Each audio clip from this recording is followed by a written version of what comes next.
to retweet it out. Hey everybody, we're back again with the Hardwood Hoops Hangout. Hopefully this time we don't have any more gremlins and get technical difficulties. But what we did is we split the show up. The last Hangout was Batman versus Superman, so thanks to Byron for hanging out with us, and Sam, you kind of came on at the end. But we got my man Meek Mill and my man Sam I Am. We're going to roll through the March Madness coverage over the past couple of days and then talk some NBA hoops. So, fellas, as the nation kind of knows now, Kansas went down to Villanova. Sam, I'm gonna let you start out, man. What did you think of that matchup? It was a great matchup. It was one of the best games of the tourney so far. And I agree. And what helped me out, I'm gonna tell you something. A lot of people are talking about Selden, Perry Ellis. Let me tell you something right now. I don't know this guy's status, but he's an old school throwback. That center for Villanova, number 23, he plays with his back to the basket, and he plays defense. Once he gets his conditioning together, if he comes up, that's a diamond in the rough. I put it on Twitter. That is a draft steal. Yeah. My words. Yes. Nice. What do you think, Matt? Man, I thought it was a fantastic game, and it's cool, living in Illinois now, seeing one of my Illinois guys, Jalen Brunson, is always a good thing, I actually am shocked at Villanova. I had them losing to, I believe they beat Miami, and I had Miami beating them, so yeah.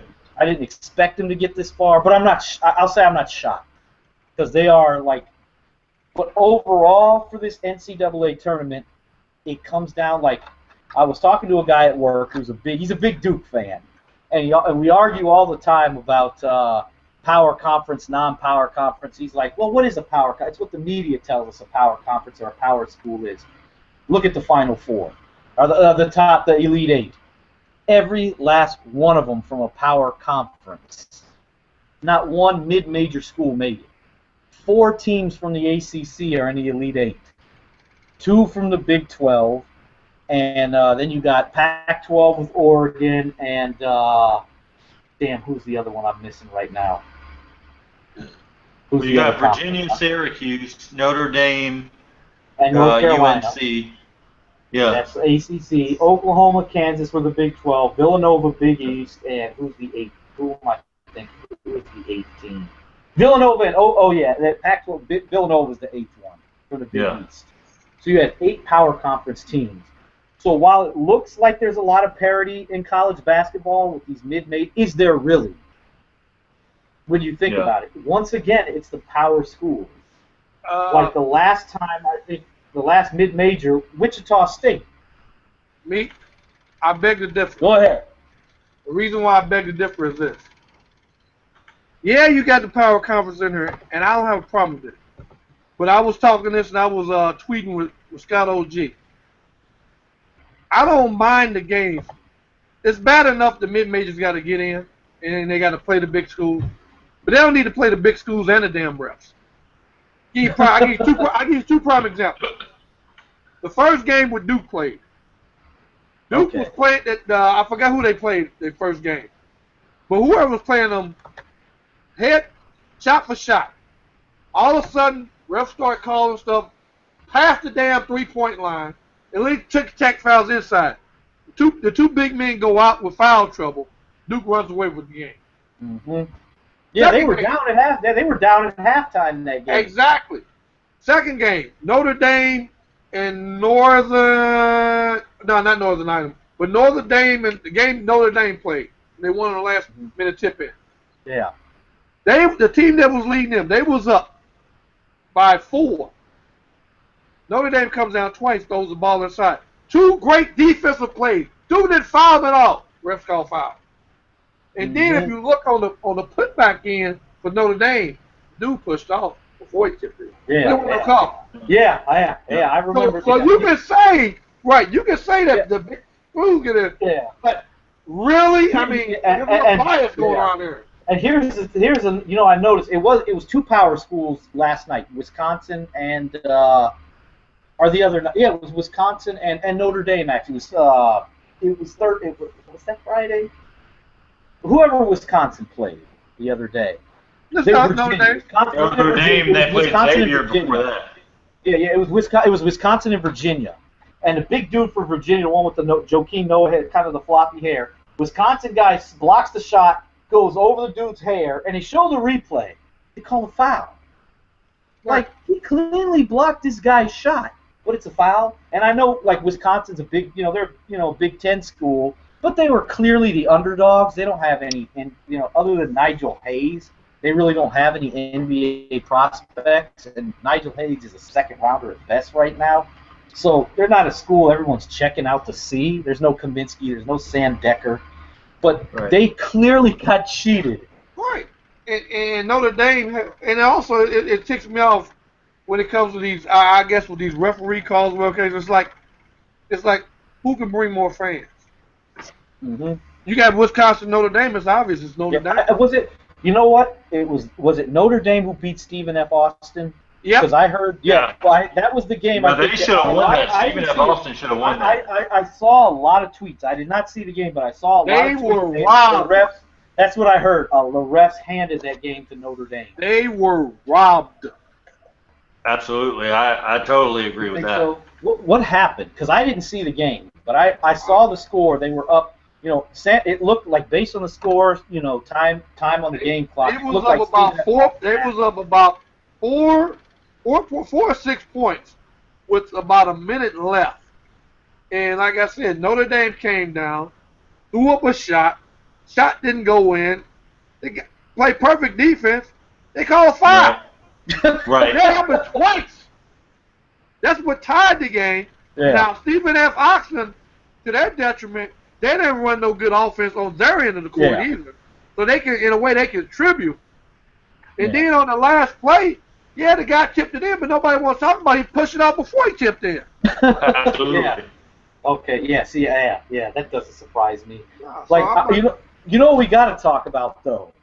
The biggest collapse. No. You want to talk about Northern Iowa? The biggest collapse maybe that we've seen. How do you blow a 12-point lead with 44 seconds to go? Yes, Northern Iowa. Yeah. And you know what's so crazy about that, fellas? I didn't even see it. That's the inexperience. That's the only part of the game I watched. Was the last. Serious? Yes, that's the only part. And when I was watching it, as a basketball guy, I'm looking at myself like, you cannot blame officiating. You can't blow that. You cannot blow that.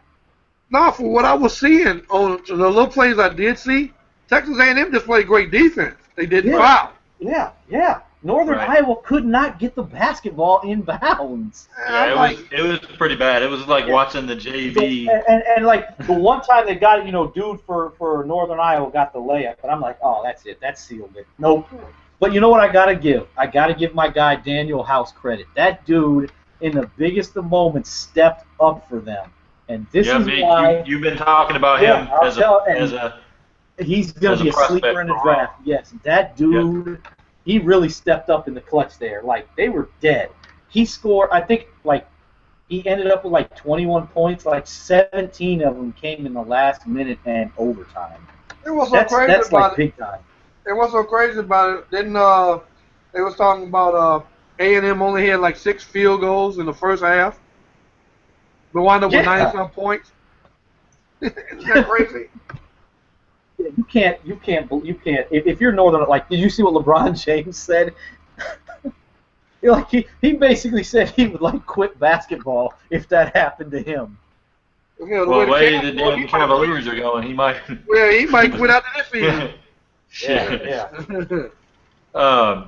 Well, guys, we know basically I guess the top prospect that's left is Buddy Hield of Oklahoma. Yes.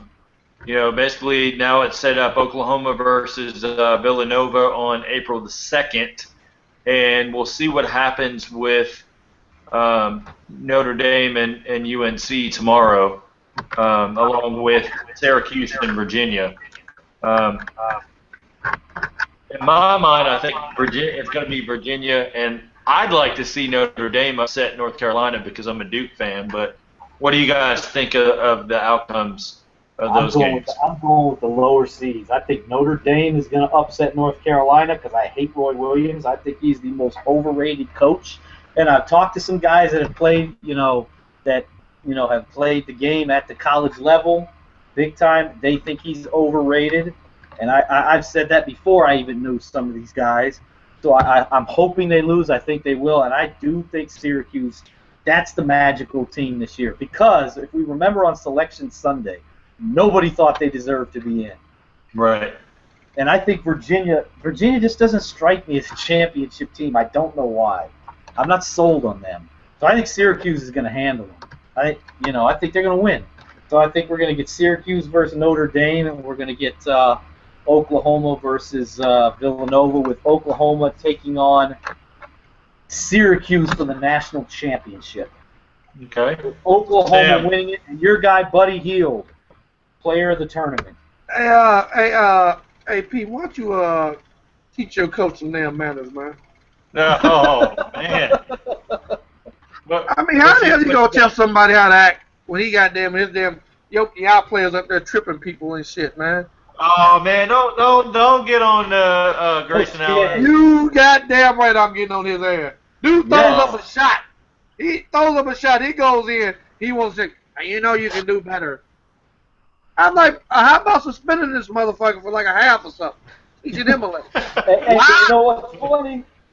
On J.J. Redick's podcast, he had Jay Williams on, and they were talking about Grayson Allen, and they said, and Jay Williams specifically said he does not like some of the things that Grayson Allen does when he drives to the bench, just throwing up the garbage shots and drawing bullshit fouls. He's pulling the James Harden, draw any kind of foul you can draw. And that's exactly what J.J. Redick said.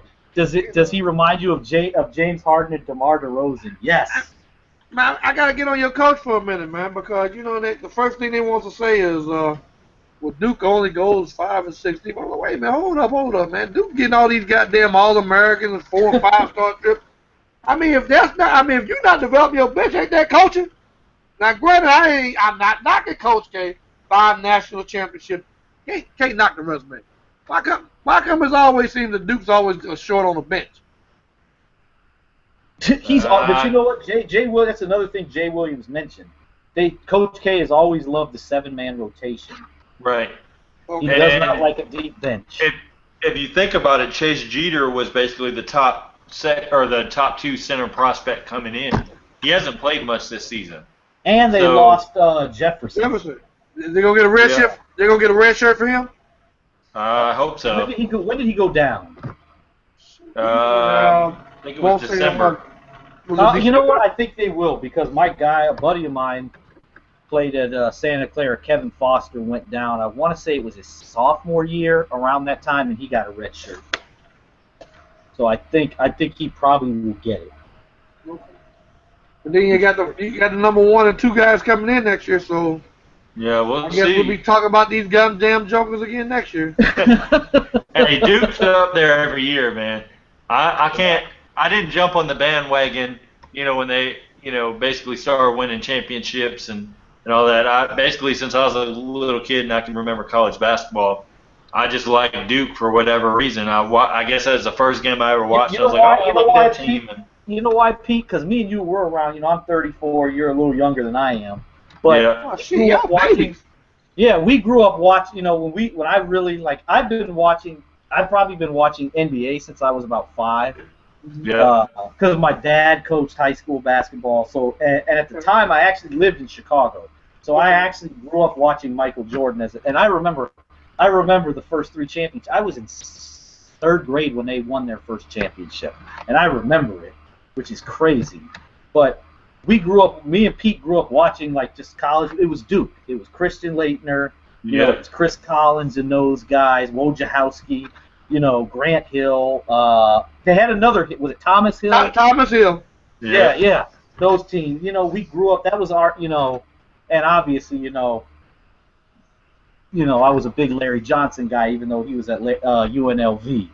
But that's who when I started watching college, Duke won their back-to-back titles with Christian Laettner. And I will still contend to this day, and this is just, and I'm younger, so maybe that's just why I'm saying it. Christian Laettner to me is still the best college player I've ever seen. Not NBA, college. Well, I mean, consider your lifetime and your timeline. I can understand that point. Exactly. If I were around, like, it should be Pete Maravich. You know what? People say Pete. Pete was one of the greatest scorers. To me, the best player, without a doubt, was Kareem. Okay, yeah. There you go. I can't argue with that. That I can't argue with. I'm sorry, Lou Alcindor. Yeah, yes, that's right. Before he became Kareem. Yeah, that's right. I cannot argue with that. And you throw Lou Alcindor out there, I'll keep my mouth shut. It's hard with him. Hell, you can make a case for Bill Walton. Yeah. It's crazy when you think about these top college players of all time. I mean, you got Lou Alcindor gets thrown out there, Maravich, Walton, hell, even guys like J.J. Redick. But you don't hear the Magic Johnsons. You don't hear the Michael Jordans at the college level. Well, Kemba Walker. I mean, he had a good run. You don't even hear Hakeem or Clyde. Well, right. You can make a case for Hakeem. Oh man. Because the only difference is they just didn't win the championship. Yeah. They went back to back. They just didn't win the championship. Just like Michigan, they went back to back. They just didn't win the championship. Yeah. And they ran the two good teams. I mean, they ran North Carolina State, and they exposed them for the weak foul shooting. That's why they won the game. And then Georgetown, just second half, just shut them down. The one that killed me with Michigan, with the Michigan teams when they went, because Michigan went. Did they go to the championship game 2 years in a row? Yeah. Yeah. When they lost to, was it? They lost to Duke, and then they lost to North Carolina. Yeah. That's right. Like the one thing, the North Carolina one got me. Obviously, Chris Webber calls the timeout. Okay. Right. But what kills me, everybody remembers North Carolina. Their best player was George Lynch. Mm-hmm. Yeah, If you're Michigan, how do you lose that game when you've got Chris Webber, who's clearly the best player in the country, Jalen Rose, who's clearly one of the best 5 players, Juwan Howard, you had God damn it, the kid from Dallas. You got Jimmy King. King. I can't think of another guy. But here's the catch, though. Yeah. They had great. Yeah. Michigan had great individual players. North Carolina was great as a team. Right. Yeah. And don't forget the 3-point man, Donald Williams. Yeah. That's right. Was the big guy, was Montrose on that team, or did he come the year after? I think he came after that. I think it came after. I don't think Montrose was there. Okay. Hey guys, in the chat real quick, we've got a couple guys in the chat. We've got Julian Lamenzo 94, Los X23, and Orlando Till. Orlando saying some of the guys he grew up with. This makes me feel really old. Is J.J. Redick, Kemba Walker, and John Wall. Oh wow! Los 23 says that Melo and Brandon Roy were his guys. So growing up. I can't make a case for Melo. I can't make a case for Melo just because he only played 1 year. Yeah, I feel. Brandon Roy, you can make a case. He was fantastic. Yeah. Magic played 2 years. I think he came out their sophomore year. A lot of people don't know. Magic played 1. Yeah. Magic played 1. Magic only played 1 year. No, I think Magic played 2. Was it 1 or 2, Pete? I think. I thought it was 1. I think he came out their sophomore year. Let me see. And I should know this. Damn, Scott OG's probably having if he's watching this, he's having a fit because he's a damn Lakers fan. I thought it was 1. I could be wrong. Let's go to Magic Johnson college stats. I know, that's what I was looking. I got it. Hold up. I thought it was 1. I'm going to find out right now. Magic Johnson, he's right. He played 2 years. Yeah. It was 2. Yeah, because he's in the 77 McDonald's All-American game. Yeah, it was 2. So when he beat Bird, was that his sophomore year? Yeah. And he came out right after that. Okay. And a lot of people don't know. Here's the crazy part. when they played in that championship game, Bird was already drafted by the Celtics. Yep, you're Really? right. Yes. I did not know that. Yeah. I saw that. I watched the documentary and I was like, wait, how does that even happen? But the rules were different back then. Yeah. Yeah. Man, you know what? I don't know. Did you? I don't know. It was they did a special on. It was over when it was over Christmas time. They were showing all these things on NBA TV. It was a Magic Bird documentary. Yeah. That may be the one you're referring to. Yeah, it is. And I was surprised. Like, I did not realize the tragedy that Larry Bird went through as a kid. Yeah. Yeah. Like, I was really surprised. I did not know that about him, which kind of explains why he was so ruthless as a player. That dude was a savage. Oh yeah. Oh, but I tell you, God. it was kind of crazy is that Bird has a daughter Yeah. that he's never kept in contact with. Yeah. That I've heard about. Is there like what's? I wonder what his reasoning for that is. I don't know if it's because of a woman or what. I don't know, but that was, to me, I was like, wow, that's shocking to me. Yeah. That is very shocking. Yeah. I mean, I guess when you see what he went through as a kid, I mean, I don't know, but that dude, like, I can understand. Like, I mean, he came from French Lick, Indiana. What's the town? Like, probably 200 people. Yeah, very small town. Hey, hold on real quick. We got to pause it, actually. Yeah. I'll tell you, I read some books. A good book to read is his autobiography. Yeah, I haven't read that, but I've always been interested in Larry Bird because, not to get in a big thing about it, but for Larry Bird to just come out and just tell guys, this is where I'm going to shoot the ball, watch it go in, walk away and say, fuck you. I mean, come on for that. He was like I said, Xavier Daniel. I'm going to tell you something, man, and I'm in the minority here.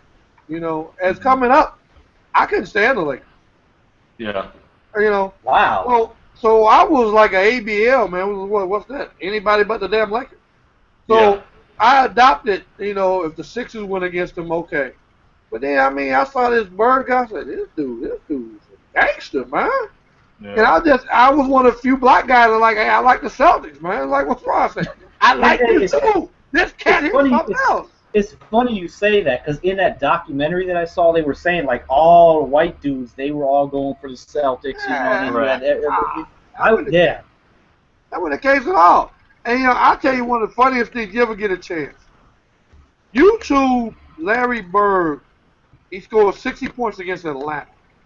Yeah, Dominique. Yeah. YouTube that, and what I want you to do is they'll show you all the points he scored. But look at the Atlanta bench. That tells the cake right there. Cause he'll throw some stuff up there and they're like, oh hell no! He just puts on a show. And the thing about it is, go, Matt. Well, I was gonna say it's scary. Imagine what Bird would do in today's game. Oh man, Bird be ruthless. Well, I was going to say, imagine what he could do if he didn't get the back injury. Yeah. At the tail end of his career. He could have played, till at least probably 94, 95. Oh, yeah. I give him about 3 or 4 more years after that back injury. Yeah. Because he was still good. Like, if you look at his numbers, they were still good. Right. He was still giving you 20 points a game. What hurt them? With all the injuries. Well, 2 things that hurt them, man. Number 1, the Len Bias. If they had got that's one of the worst things that happened to you. Right, I think if they get line bias, man, I think they repeat. They might have repeated with him. And then question. Yes. Do the Bulls win 3 straight championships if the Celtics get Len Bias? Because that was right before, a couple years, 2-3 years before the Bulls go on that run. Well, no, it was. They got him in '86. In '86. It was 80. Was it 86? Okay, never mind. Okay. Yeah. I don't know why I'm thinking 87, 88. I'm thinking he gives them a run, but here's the catch though. Len Bias dies, then Reggie Lewis dies. Yeah. Yeah, Reggie Miller. Yeah, Reggie Lewis was. And he was a nice dude player was too. killer. He was basically the Yeah. heir apparent to Bird. Yeah. Right. And the problem is, you know, all right, if you get, let's say you had Bias and you had Reggie Lewis, you figure Parrish and McHale aged, so how do you replace those two? And then if you replace those two, how do you compete with Chicago and Detroit? Yeah. Yeah. Now remember, they did have Rick Fox, who was a nice player. Yeah, but I mean, but they wound up trading Yeah, him to but the he was Lakers. more a defender then. Yeah, Yeah. He wasn't the shooter that he ended up Right. becoming. right. So they wound up trading him to the Lakers. Yeah, because that's right when Yeah. I started remembering, you know, pretty much from, I mean, I'll vaguely say, you know, maybe some games at 89, but vividly being able to personally remember, you know, the NBA and college was 1990 and onward. Mm-hmm. You know, of course, you know, I'm 31, so, I mean, you know, all these guys kind of talk about all the time of, you know, I remember, you know, Lou Alcindor. I'm like, dude, you're not even old enough to know. You know, watching highlights ain't nothing like watching it, you know, as it's happening. See, so my dad, like the guy he coached with when we lived in Chicago, his mom worked in the front office for the Bulls. So my dad had tickets like a couple rows behind the bench in the old Chicago Stadium. Him and my grandpa went quite often free, right behind the bench. So he saw Bird and all the, and I was I was like 4 or 5 years old, so he didn't take me. But I started watching games on TV and stuff. So that's why, like, I always was a Michael Jordan guy. Always. I mean, I lived in Chicago when Michael Jordan was with the Bulls, who got drafted. Yeah, like that's why. Even though Charles I'm from, Barkley, all that. Like, I'm from Houston. I was born in Houston, but my dad, he was working for State Farm, got transferred to Chicago. So I just, when I started watching, I lived in Chicago, so I was just a Bulls fan. I got lucky. I saw Jordan once in person, and it was hilarious. Man, you were lucky. This was right after I broke my ankle. I had broke my ankle and had surgery on it and everything. I was in the Marines. I was stationed in Virginia. So at the time, it was the Bullets, and they had a 3-pack. So 3 games for $40. I got the Bulls, the Pistons, and the Blazers. Nice. So I'm like, okay. So I'm coming up here. I'm on crutches, man, with my camera and everything, my camera bag and everything. I'm going there, the Bulls warming up. Everybody's out there but Mike. I'm watching. I got pictures of Scotty warming up. Man. Okay. Was Bernard on the Bullets? Was he on the team No, at that Bernard time? was over there. Purvis Ellison was, and they was highlighting him. Okay. For being like the so-called rookie of the week, a month or something like that. Yeah, that's right, because he was number 1 overall pick. Yeah, they drafted him, and so Jordan fooled around and lit. I think LeBradford Smith was on there. He fooled around and lit LeBradford Smith up for like 56 points, dude. 56. I mean, it was. And what's so crazy about big shots? Go ahead, Pete. No, I was gonna say, go ahead, Sam. I'll go after you go. I said, and what's so crazy about Jordan's shot? Jordan's shot has no arc on it whatsoever. No. Jordan's shot is a line drive. And you don't know that until you see it in person. You're like, what the hell? Choke. Okay, well, that works for him.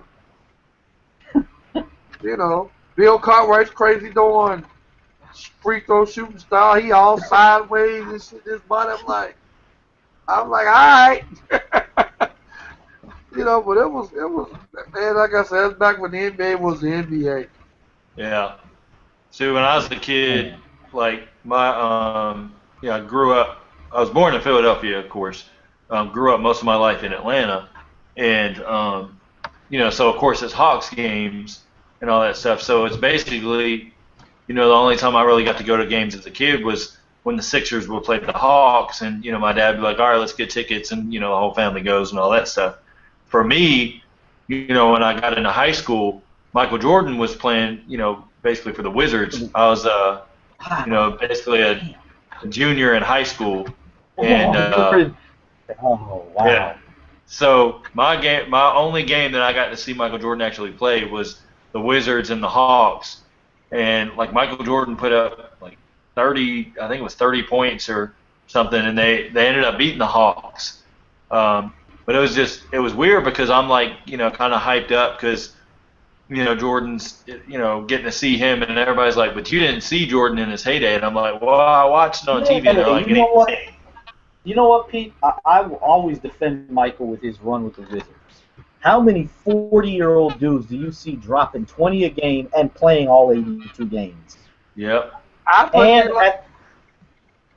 And he dropped damn near 50 on Ron Artest when he was Ron Artest with the Pacers, when he was at the time considered the best on-ball defender in the league.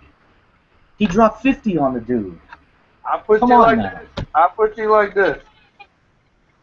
Put Jordan, just compare Jordan now to Kobe now to aging superstars now, and that's your answer right there.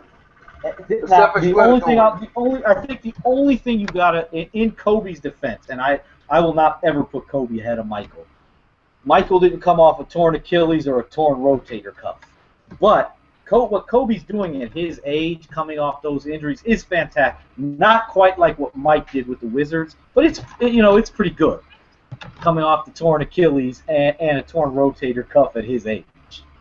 Like, Mike had the bad knees, but he never had a major injury except his second year in the league. He broke his foot, but he recovered from that. But he never had a torn. Like, I think if Kobe never tore his Achilles or his rotator cuff, I think Kobe would be playing until he was 40. His numbers would probably be as good. I think his numbers would be close to Mike's at that age, but he wouldn't be a better player. Just because the Lakers suck. I don't think he would have. The reason I say that is because those miles, those minutes catch up to you. Yeah, that is true, because he came in out of high school. And if the problem with Kobe was he tore his rotator cuff probably because he just shooting too damn much. I hate to say it. Well, I can definitely agree with that. Yeah. Okay, but what I'm saying is, had he adjusted his game, if you think about Michael's game, Michael used to shoot a lot too. But if you notice with the Wizards, he couldn't take you off the dribble. Sometimes he would. He was mostly a back down, turn around fade guy. Yes. And Kobe had that shot in his repertoire. And if he'd used that shot in his repertoire that, he could have lasted till what he was doing now. You know what's funny is Kobe's turnaround game down on the block was almost as good as Mike's. Because Kobe is actually, to me, Kobe's a better shooter than Michael was. That's the one part of his game I'll say Kobe was a better shooter. So I don't know why he didn't go. He was up, but you see Kobe at 39, 37, 30. He's trying to chop dudes up from the top of the key. What are you doing, Kobe? You can't beat people off the dribble anymore. You're just not quick, and you don't have that step anymore. Take these dudes in the block and bang them. But see, that's the difference between him and Mike. Kobe still thinks he can. Mike knew he couldn't. Mm-hmm. And well, that's segue, guys. Go ahead, Pete. No, I was going to say that's why Mike averaged 20 at 40 years old, which is unheard of. You don't expect that from a 40-year-old man in the best league in the world. So anybody who says he tarnished his image with the Wizards, they don't know a damn thing, because that dude averaged 20 a game at 40 with a team who sucked. And I think all three of us will agree. He doesn't go down that first year. They make the playoffs, and Michael Jordan is the MVP of the league. He was the MVP at the All-Star break that year. Yeah.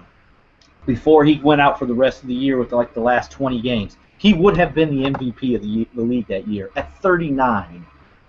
Yeah. That is unheard of.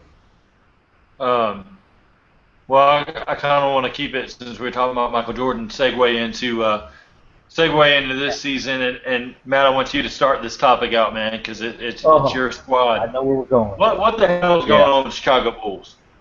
They're just a complete mess. It's a quagmire there. Who's running the show? Is it Gar Pax? Is it Fred Hoiberg? Is it Jimmy Butt? There's just no plan in place, and I think it kind of started. Vincent Goodwill, who's he's one of the guys, works Comcast, does some of the sideline stuff for the Bulls, social media. He actually, and he says a lot of dumb shit, but he did an article. It came out I think yesterday. Made a good point. Last year's Game 6 loss to Cleveland foreshadowed what we're seeing. And I think it's unfair to blame Fred Hoiberg, but I basically put this on the front office. You know, Jerry Reinsdorf, the owner, you know, Foreman and Paxson. They believed they had a championship roster going into this season, which is why you saw them make no moves. I mean, the best move they made was drafting Bobby Portis, who's going to be a good player. Great move. But they did not add to this. This team is not a championship team. You know I've made the argument if Powell's healthy, they beat the Cavs last year, and I still will stick to that. But this is not a championship team. Like, how do you go? And I don't even think Thibodeau wouldn't have done shit with this team. It'd be just as bad because their defense would be a little better. But you could tell last year they quit playing on Thibodeau. This team, it's just worn. I think this group has they're done. They have to break it up. And ownership and management believes that they're a championship roster. Absolutely not. You know, they're not even going to make the playoffs. I'm going to say it now. And I know my upset special a couple weeks ago was if the Bulls get in and play the Cavs or the Raptors, they're going to take them out in the first. No, they're not even going to get the playoffs. Well, and even Jimmy is playing. And even Jimmy's admitting he's playing bad. He's putting a lot of it on himself. It's not Jimmy. It's not Jimmy's fault the reason they're losing. It's just the whole organization is screwed up. And you know, like I was at the game on Wednesday, and there's just no effort from these guys. Like, the defensive effort is not there. They're not contesting shots. You know, there's just no. It's terrible. And you can see the assistants. You can see Fred.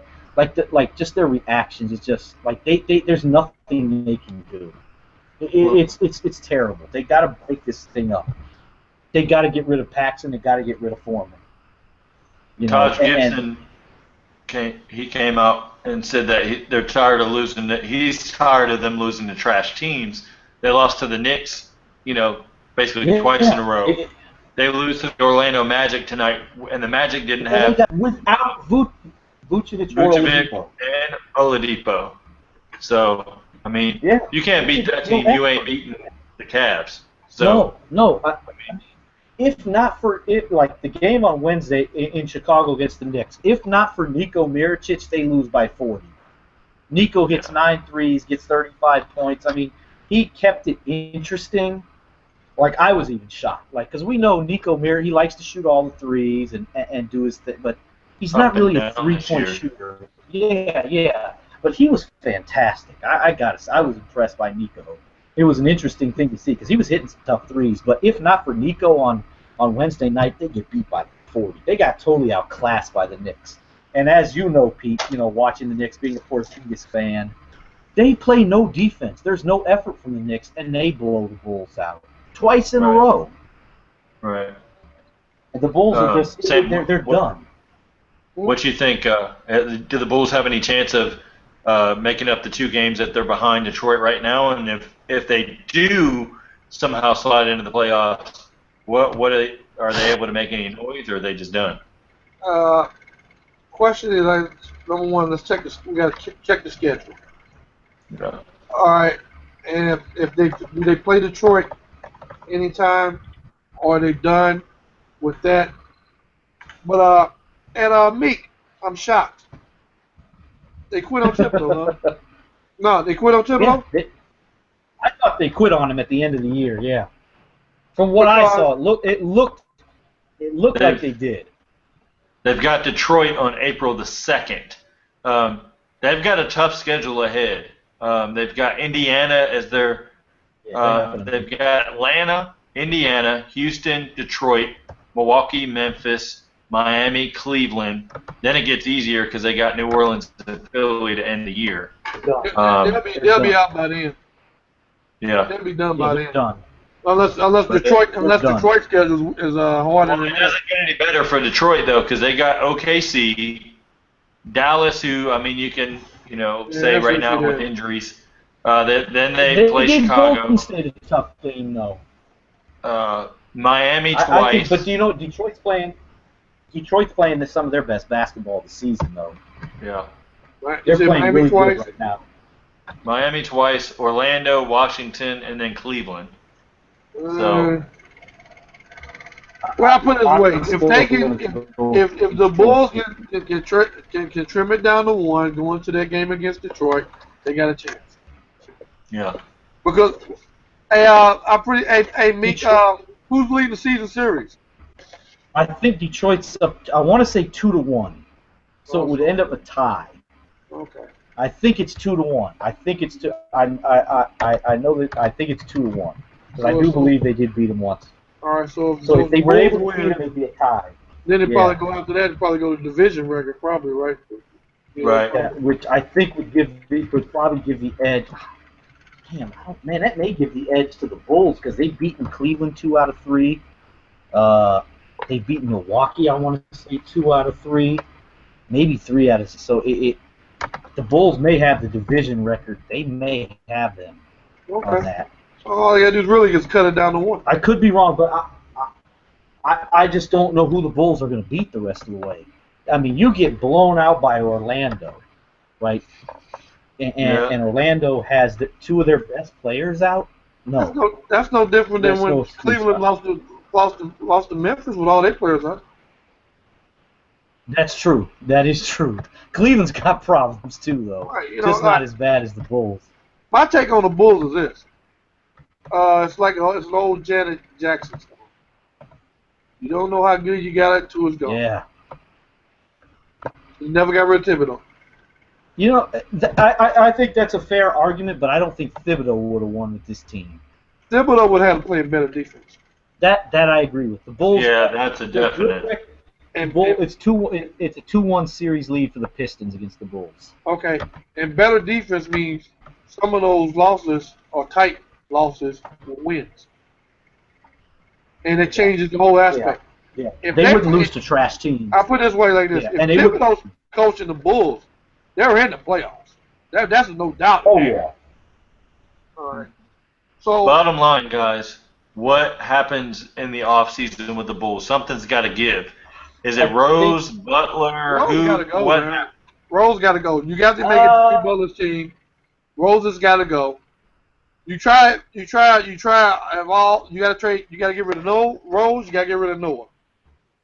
You try to re-sign Paul Gasol if you can, and you got to bring in a point guard. And you got to mix this chemistry up because some of this stuff you got to get rid of.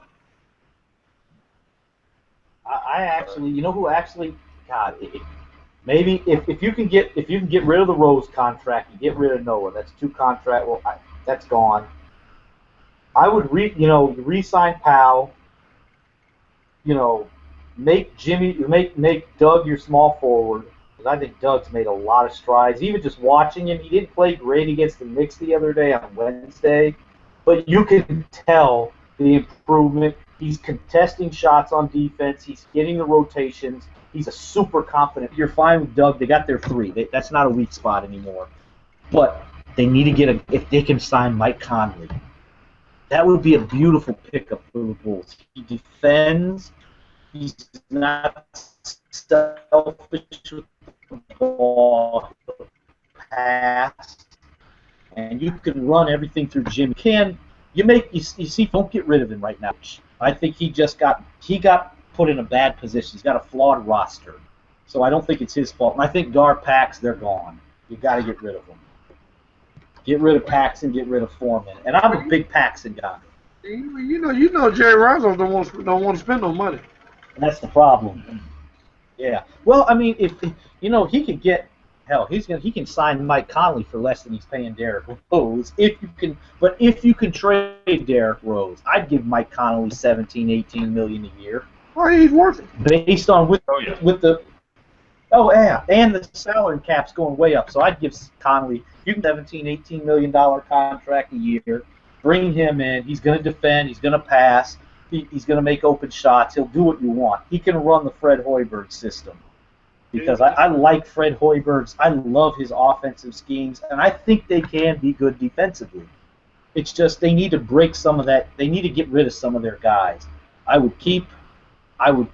their roster, obviously you're going to keep Jimmy, you're going to keep Bobby, you're going to keep Nico because he could go either way. I wouldn't sell Nico just yet. You get rid of Aaron Brooks. I say keep Taj, actually. Keep Taj. Oh, yeah, you got to keep him. Yeah. But I bring him off the bench. I bring Taj off the bench. He doesn't need to start. He can give you a lot of energy, some scoring off the bench, good defense. Noah's got to go. Yeah, Noah's got to go. I think you do keep Powell, actually. I know Lance Roberson's going to love this one. Keep Powell. You got to keep Powell. Yeah. Even though he's not great defensively, this team is not going to be the greatest defensive team going forward. They can be better, a lot better, but they're not going to be elite like they were under Thibodeau. But they will be better, much better offensively. So you can be a good defensive team and a great offensive team and make it work. Question: Is McDermott a starter, or does he come off the bench? I think he's got to come off the bench. No. You think so? I think he comes off the bench too. Nah, because his defense, there's no way.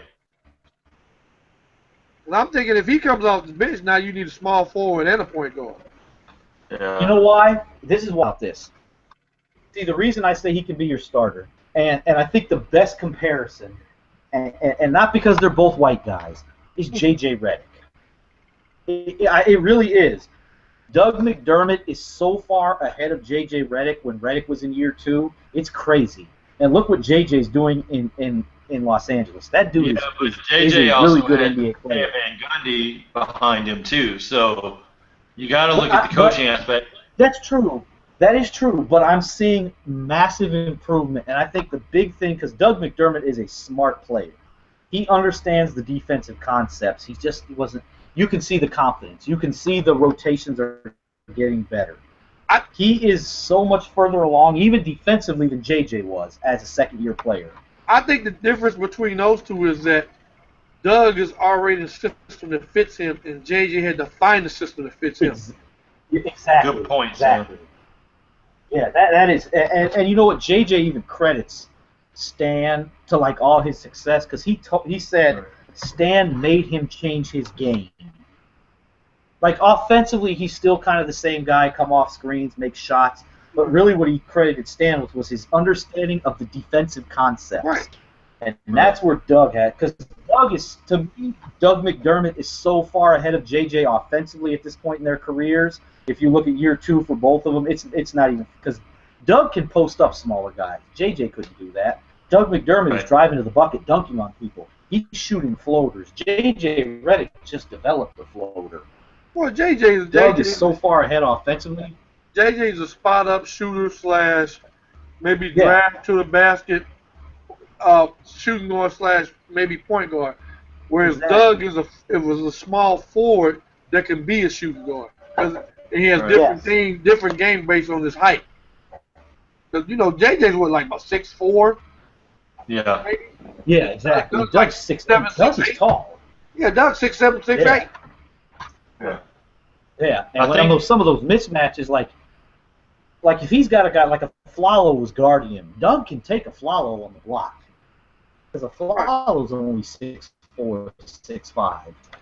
Doug can take him. Doug is big. He's not a skinny guy. Sitting at the game, I was shocked. I was 9 rows behind their bench. He's big. I was surprised at how big Doug is. Right. Go ahead, Pete. I was just going to say real quick, Sam. I think for me, looking at Doug McDermott, I would rather have that scoring punch off the bench. You bring him and Taj Gibson off the bench. You've got to start a small forward that can defend. You have Jimmy Butler basically locking down your best player. Then you've got a capable defender that could maybe hit the corner 3 or something. For them, keeping defenses honest there at the small forward spot. I wouldn't even be opposed to bringing back Mike Dunleavy if he's completely healthy, because Dunleavy can hold his own defensively. Now, obviously, he's not. Yeah, he's not been good. He's been good since he came back. Yeah. So Mike Dunleavy understands defensive rotation, and that's why key would be signing Mike Conley, because if you got him and Butler as your 2 wing defenders, number one, they can really play off each other, and two, one can run the show in case the other gets in foul trouble. Right. Absolutely. Absolutely. And Mike Conley, if Jimmy were in foul, Mike Conley can score if he wants to. Right. He's But a point I think guard. He's a beautiful fit. Yeah. He's a point guard first. Mm-hmm. And the beautiful thing, he defends. Yeah. If the Bulls happen to make the playoffs, they're going to get the A seed basically, which means they match up against the Cleveland Cavaliers. Obviously, the Cleveland Cavaliers have had some turmoil lately. So, guys, I want you to touch on what's going on with the Cavs right now. Sam, you started off, man. You want me to start off? Okay. Yeah. Well, here's the deal, man. You got the drama king. That is LeBron. I love LeBron as a philanthropist. Everything. What he does off the court. On court, his game is nice. Here's the problem. You cannot be a superstar, excuse my French, and be a bitch at the same time. And what I mean by this, and this is what I mean by this. Hear me out. You can't make tweets about hanging out with D Wade, this, that, and other, and then want to get on your teammates. You can't. You can't gesture. We getting our ass kicked by 21 points, but I'm hanging with D Wade. I'm talking to D, shooting the shit with D Wade at halftime. Basically, I don't give a damn what you want. You are the leader. You are the quarter king, chosen one. You know, everybody thought, oh, it's David Blatt's fault. All right, David Blatt's gone now. You got your man in here. Excuse my French. The same shit is happening. Yeah. So it's now on the players. You have to step up. You have to step up, and what I see happening is this. I see them losing, and then I see them either trading Love or Kyrie, or maybe even both. Oh, Love's out of there, no question. It's just a matter of is Kyrie going to wind his way to getting a trade? I've got a scenario for you. I was talking about it with Byron a couple days ago. I've got the perfect scenario. If you're Cleveland and LeBron James will sign off of it, you get rid of both, and everything works out. You trade Kyrie Irving to the Los Angeles Clippers with J.R. Smith for J.J. Redick and Chris Paul. That ain't happening. You trade Kevin Love. You trade and I'll give you my reasons behind it. It obviously works out for Cleveland and L.A. both actually. You trade Kevin Love for Carmelo Anthony. Because I know LeBron wants to play with Melo. Yeah. I don't know why New York makes it, but if you're going to put Porzingis at the 5, which I think ultimately he will be a 5, so it works. If you're the Clippers and the Cavs, I would not move Kyrie just for Chris Paul because that's going to hurt J.J. Redick. If you're the Clippers, what's the point of having J.J.? He needs Chris Paul. You move him to the Cavs, you give J.R. Smith Kyrie, the Clippers get younger. You get a core with Kyrie, Blake Griffin, and DeAndre Jordan. They're young guys. You can keep that going for future. With the Cavs, they're in win-now mode. LeBron's an old man now, essentially. But if I'm the Clippers, so you giving them more than Chris Paul, you want Carmelo. But if I'm the Clippers, you giving them more than goddamn just Kyrie Irving and J.R. Smith. Yeah, I agree with that. I don't even know if I'm taking J.R. Smith. No, you know what? See, I wouldn't. You know what? But you throw in maybe the Clipper. They can make it work. Like, I think the Clipper. If the Clippers don't win this year, if they go out in the first or second round, they gotta make moves. This team is not going to win going forward. So you get younger, and I think that's why. If somebody goes for the Clippers, it's got to be Blake Griffin. I don't see them getting rid of Chris Paul, J.J. Redick, or DeAndre Jordan. It has to be Blake Griffin. If I'm the Clippers, I'm got to remember, if you're the Clippers, if you're getting rid of DeAndre Jordan, then you're definitely in win now mode because Chris Paul and J.J. Redick aren't getting any younger. Right. That's why I say the Clippers may be enticed. You get younger if you make that deal and you're the Clippers, you get younger. You know, J.R. Smith, he'll do his thing, he gets some buckets. You know, but you get Kyrie Irving. You know, and with the Knicks, I could see the Knicks doing that. I actually, I could see a Porzingis Kevin Love, pairing, because Kevin Love can go down low and post up. Porzingis can play out on the perimeter. He gets stronger. Then you can flip flop him. I don't see Porzingis. Go ahead. I was gonna say we got some guys going off on the chat in the chat room. Julian Lamenza said there's no way that Phil Jackson would trade Melo for Love. And then Orlando Till and Los X23 are both saying that there's no way that Doc Rivers is going to trade his guys CP3 and JJ Redick. I don't see CP3 going to. I don't see CP3 going to damn Cleveland, man. I'm sorry. And here's the thing I didn't throw out.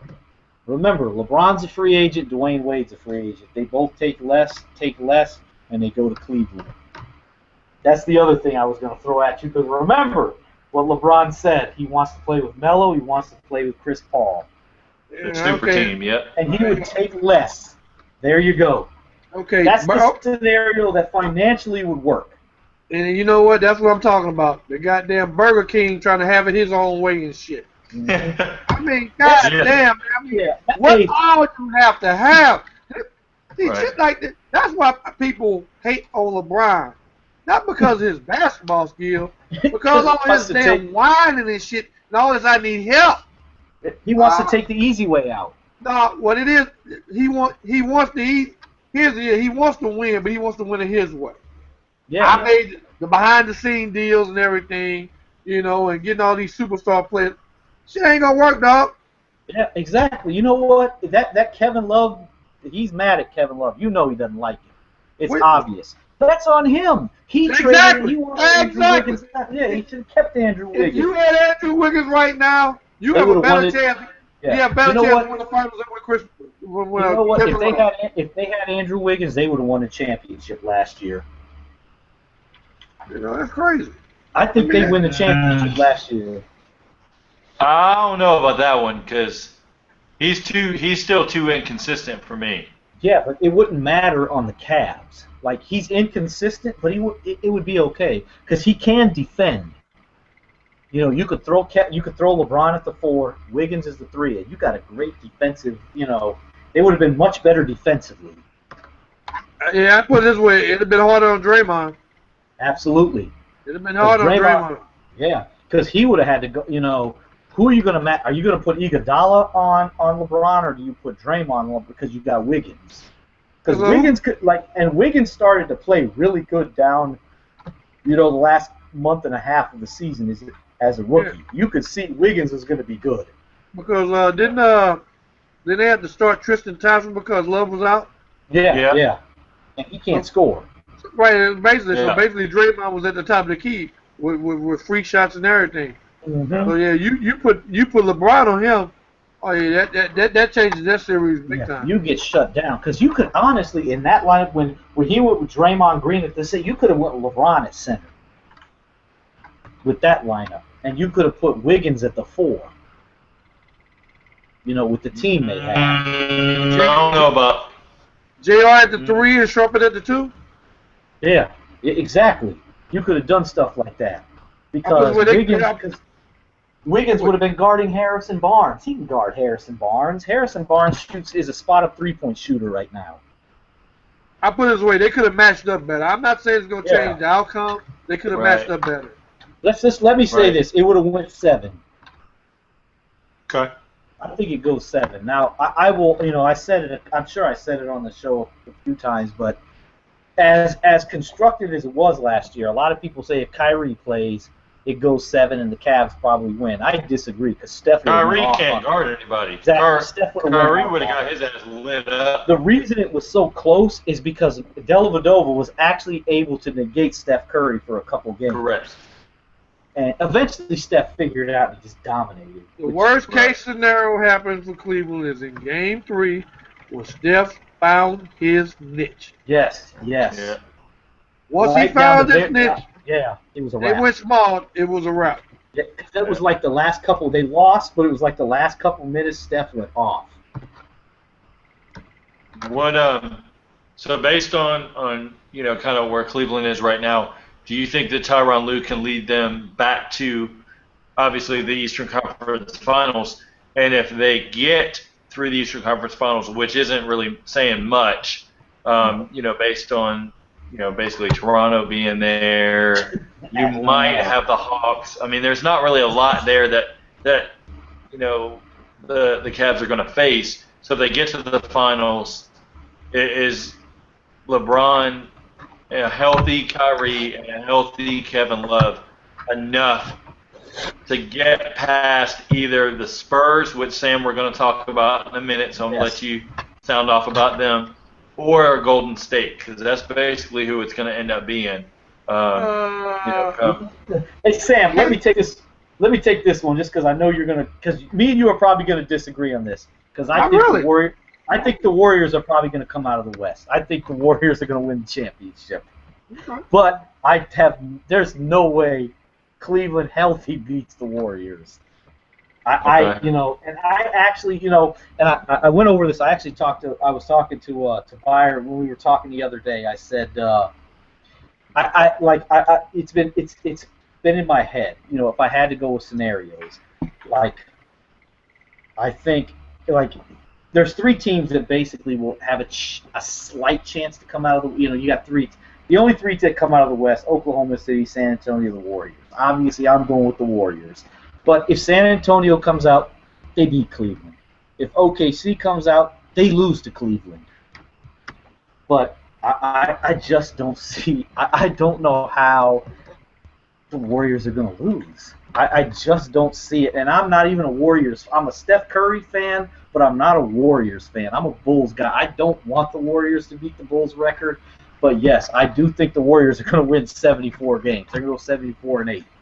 But I just don't know how you beat that. This dude, Steph Curry, is a savage. He's a killer. I don't know how you beat these guys in a best of 7. And I know Sam's a big Spurs guy. And if anybody's going to beat them, it will be the Spurs, though, because of Popovich. Do you disagree, Sam? And Sam will agree with me. Popovich is the greatest coach of all time. He's the greatest coach now. Really? He's the greatest coach. Red Auerbach's the greatest coach of all time. Man, you know why I disagree? Because his sixth man is a top 50 player of all time. Well, I'll put it this way. 8 teams in the league. I'll put it to you this way. Out of those three coaches we're talking about, Pop has done more with less. Absolutely. Yeah. Absolutely. Okay? You give Pop the same two teams. You give Pop the Bulls or the damn Celtics. Pop running that shit.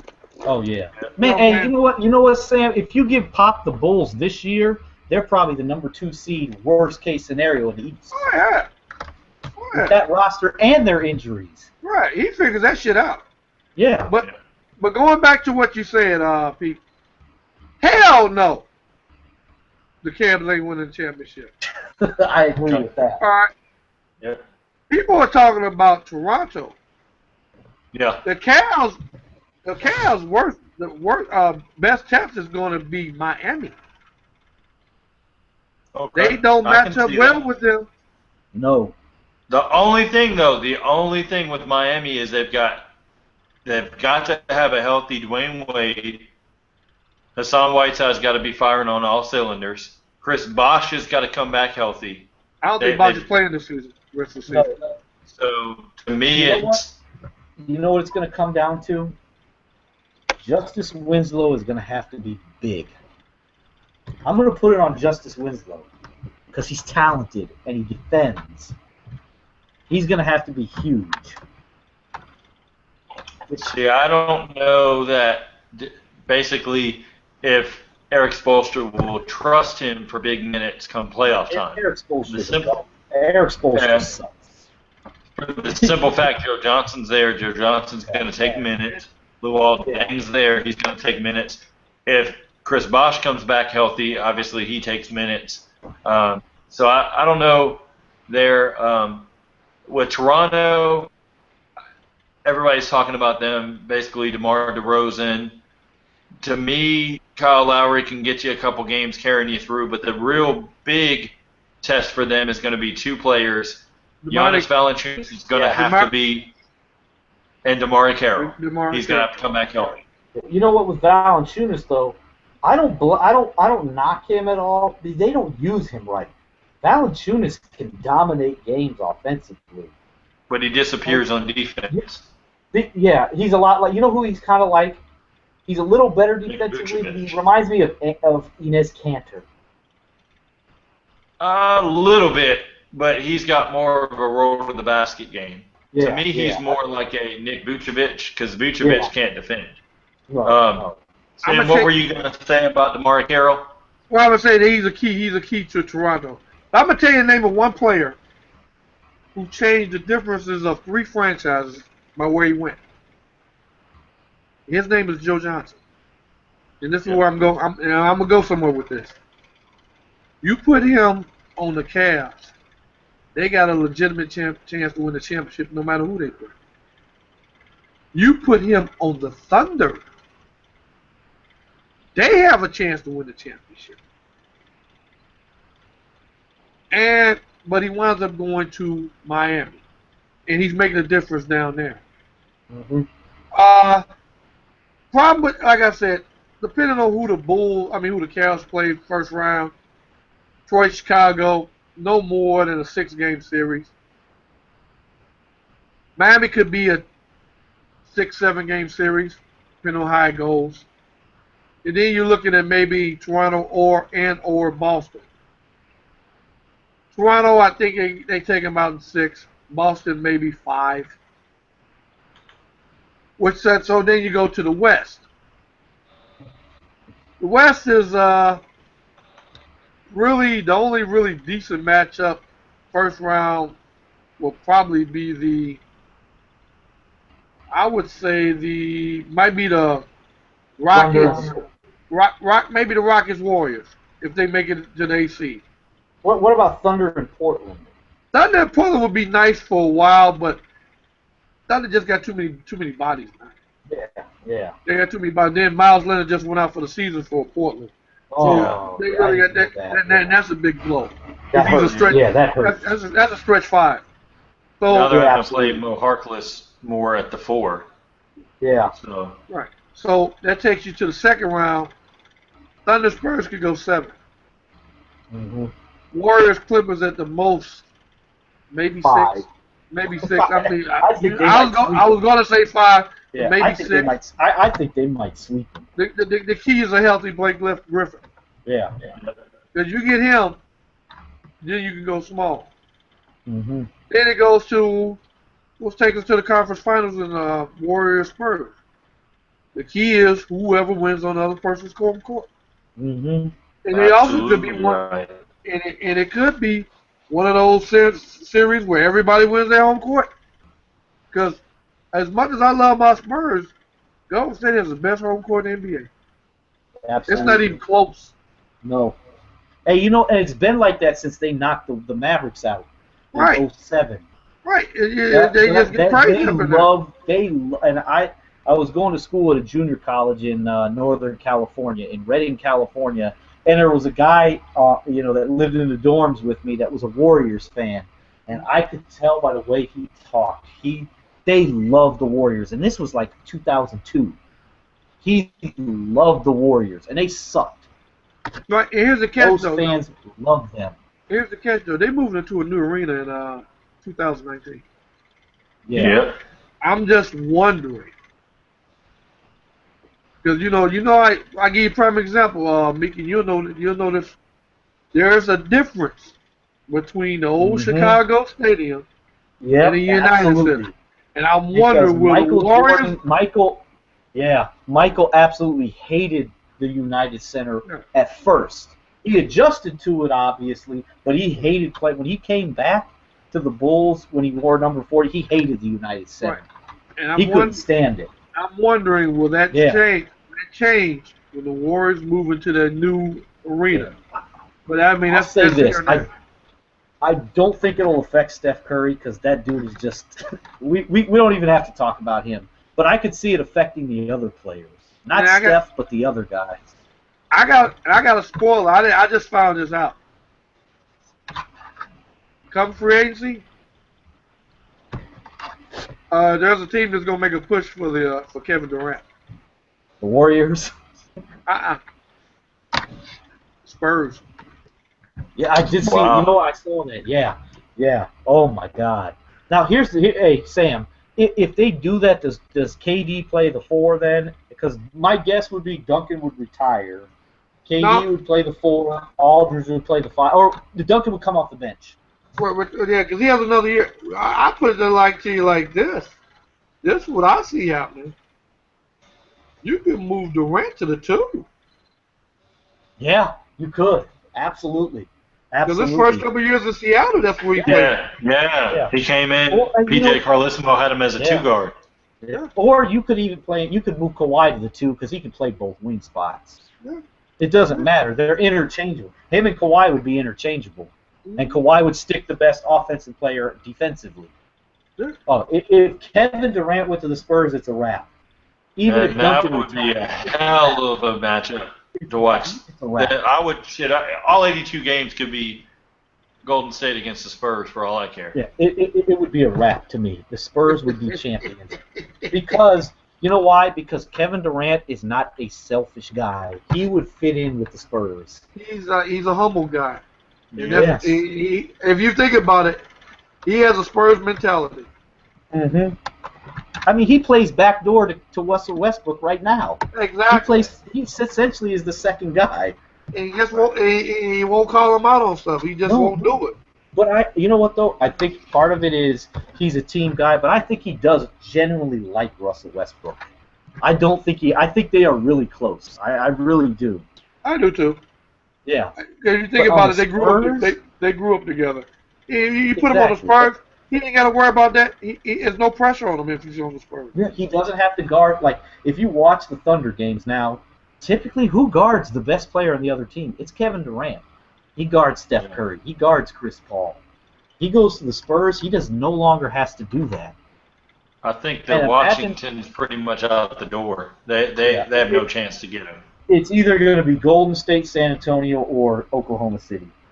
Yeah. He's not going anywhere but those 3 teams. And I think he's going to judge it. If he's a truly 100% loyal guy, he stays. Well, you know what? He tries to build it. I heard a scenario where he only signs a 1-year deal. Yeah, exactly. Yeah, I've heard that. Russell Westbrook and him will both. Yeah, 2017, basically the cap goes up and you have more money because of the TV deal and all that. Right. And then they both go to the Lakers. Well, that doesn't make sense. That doesn't make sense. Because if anybody goes to the Lakers, it'd be Russell Westbrook. I don't see Durant going there. Yeah, well, I don't see Russell Westbrook going because you got D'Angelo Russell, who's going to be fantastic. Yeah. It bothers me to say it because I was really low on him. Sam, what do you think the impact? Because obviously you're the Spurs guy. What do you think the impact of Kevin Martin being there? Do you think that helps them come playoff time as another scorer, or do you think basically he's just there as another roster piece that might have a good game? He's another scorer that can shoot. He's not a good defender from what I've read. No. Yeah. I think his best defender days over. Yeah. But I was shocked. I was morally shocked that they picked up Andre Miller more than Kevin Martin. I think Andre Miller is actually going to be a good pickup for them. Because all they try to do, they basically try to match Golden State piece by piece. If they have to go small, they can go small. Mm-hmm. Yeah. Because if you notice, during the offseason, the Spurs lost 2 big pieces. They lost Bellinelli. They lost Corey Joseph. Yeah. Corey Joseph was really important. But he had to go shine and get his money, and I don't blame him. I would love to have kept him. Because he knew the system and he knew everything. And he could, and you know what? He could defend. And he could defend, exactly. He could defend at the top of the key, on the perimeter. So they've been looking for that. And if you notice, so the last 2 or 3, 4 years, the Spurs were mostly a 3-point shoot team. They was outside in. Now this year they going back inside out. Mm-hmm. Mm-hmm. You know what? Skip Bayless. We all know Skip Bayless. He says a lot of dumb things. He made one good point. The Spurs are the best 2-point shooting team in the NBA. Well, it's like they don't. if you notice their system, they don't take hard shots. No, they take good shots They take every good time shots, down the and they floor. take smart shots. And like it's something Skip said. Popovich told Leonard. He said, "We don't design a play for Kawhi Leonard. We design a play for the San Antonio Spurs to score." Mm-hmm. To get the best shot. Exactly. And We may call the play for you, but it's for the Spurs. Yes, Right. exactly. Aldridge needs to play big. You cannot let. Granted, let's go back to last week, the win over the Warriors. They won, but it was more like a game of survival. Okay. Yes. Right. That would be with Vasily and Bogut and Iguodala out. Yeah. The difference between that win, and people got mad at me on Twitter, and I was texting people. I said, "What's wrong?" I said, I wanted them to make a statement. Mm-hmm. They just survived. Yeah. Because, and on top of those injuries, Curry and Klay Thompson probably played their worst game of the year. Exactly. They just survived. They were still in it. Now, And the Spurs were at home. You punched them. If you'd have punched them in the mouth and beat them about 15, 20 points like they beat you, they go, "Oh, damn." Mm-hmm. Now they're not really worried about you. But here's the key. Aldridge had 26 points. Okay. When you got damn Draymond Green and Harrison Barnes on you, you supposed to abuse them. Yeah. Absolutely. He should have had 40. Right. And he made one back move. He made one move on Draymond when he backed him in, threw a shoulder in and scored. Everything else, it was like he backed him up, he turned around and fade. Yeah. Hell no. Where's the In drop? all honesty, I think David West has had a better year overall. Now, obviously, the stats don't match up because, playing time, but as far as impact, I think David West has had. Oh, yeah. And the key to that game last week wasn't even those two. You know the key to that game was? The person that set the tone for that game last week? Boris Diaw. Mm-hmm. Put this big behind her. Oh, I got this old man game for you. Yeah, absolutely. So that's how you. Yeah, because if Boris Diaw has Harrison Barnes on him, I'm taking your bitch ass to the block. Right. And that's you the can't key. check me. That's the key to beating Golden State. Good perimeter defense and punch him down low for going small. Mm-hmm. Now, granted, that's not going to happen with Bogut in there. Yeah. But that's what you have to do. You know what I loved about what they did, and they did a lot defensively. Like when the Lakers beat the Warriors, if you watch that game, they switched everything on Steph Curry. The Spurs did a lot of that. Right. They switch everything because they have versatile defenders. Right. Like Tony Parker is not a bad defender. So if he's not going to usually Danny Green starts out on Steph. Right. But if you have to switch, Tony Parker can do what he needs to do. They can switch everything almost on the perimeter with Steph, and you could see it frustrating him. First, you got Tony on him. You got Danny Green. You got Kawhi on him sometimes. You got Patty Mills on him a little bit. They can really throw a lot of looks at him. That was the key. That was Tony Parker's best defensive game of the season. Absolutely. Tony Parker was fantastic a week ago.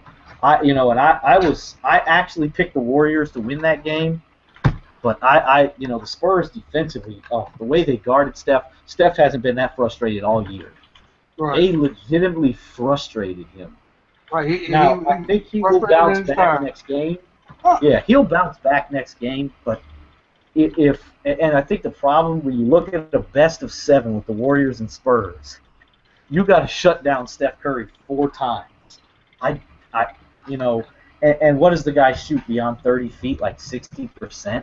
How do you stop that? That's the one. It's a wild card kind of. Here's the catch. Here's the catch, Mick. They don't have to shut him down 4 times. They just got to shut him down 1 time at home. That's a good point. But with Devil's Advocate, if he goes nuts 1 time in San Antonio, it's a wrap.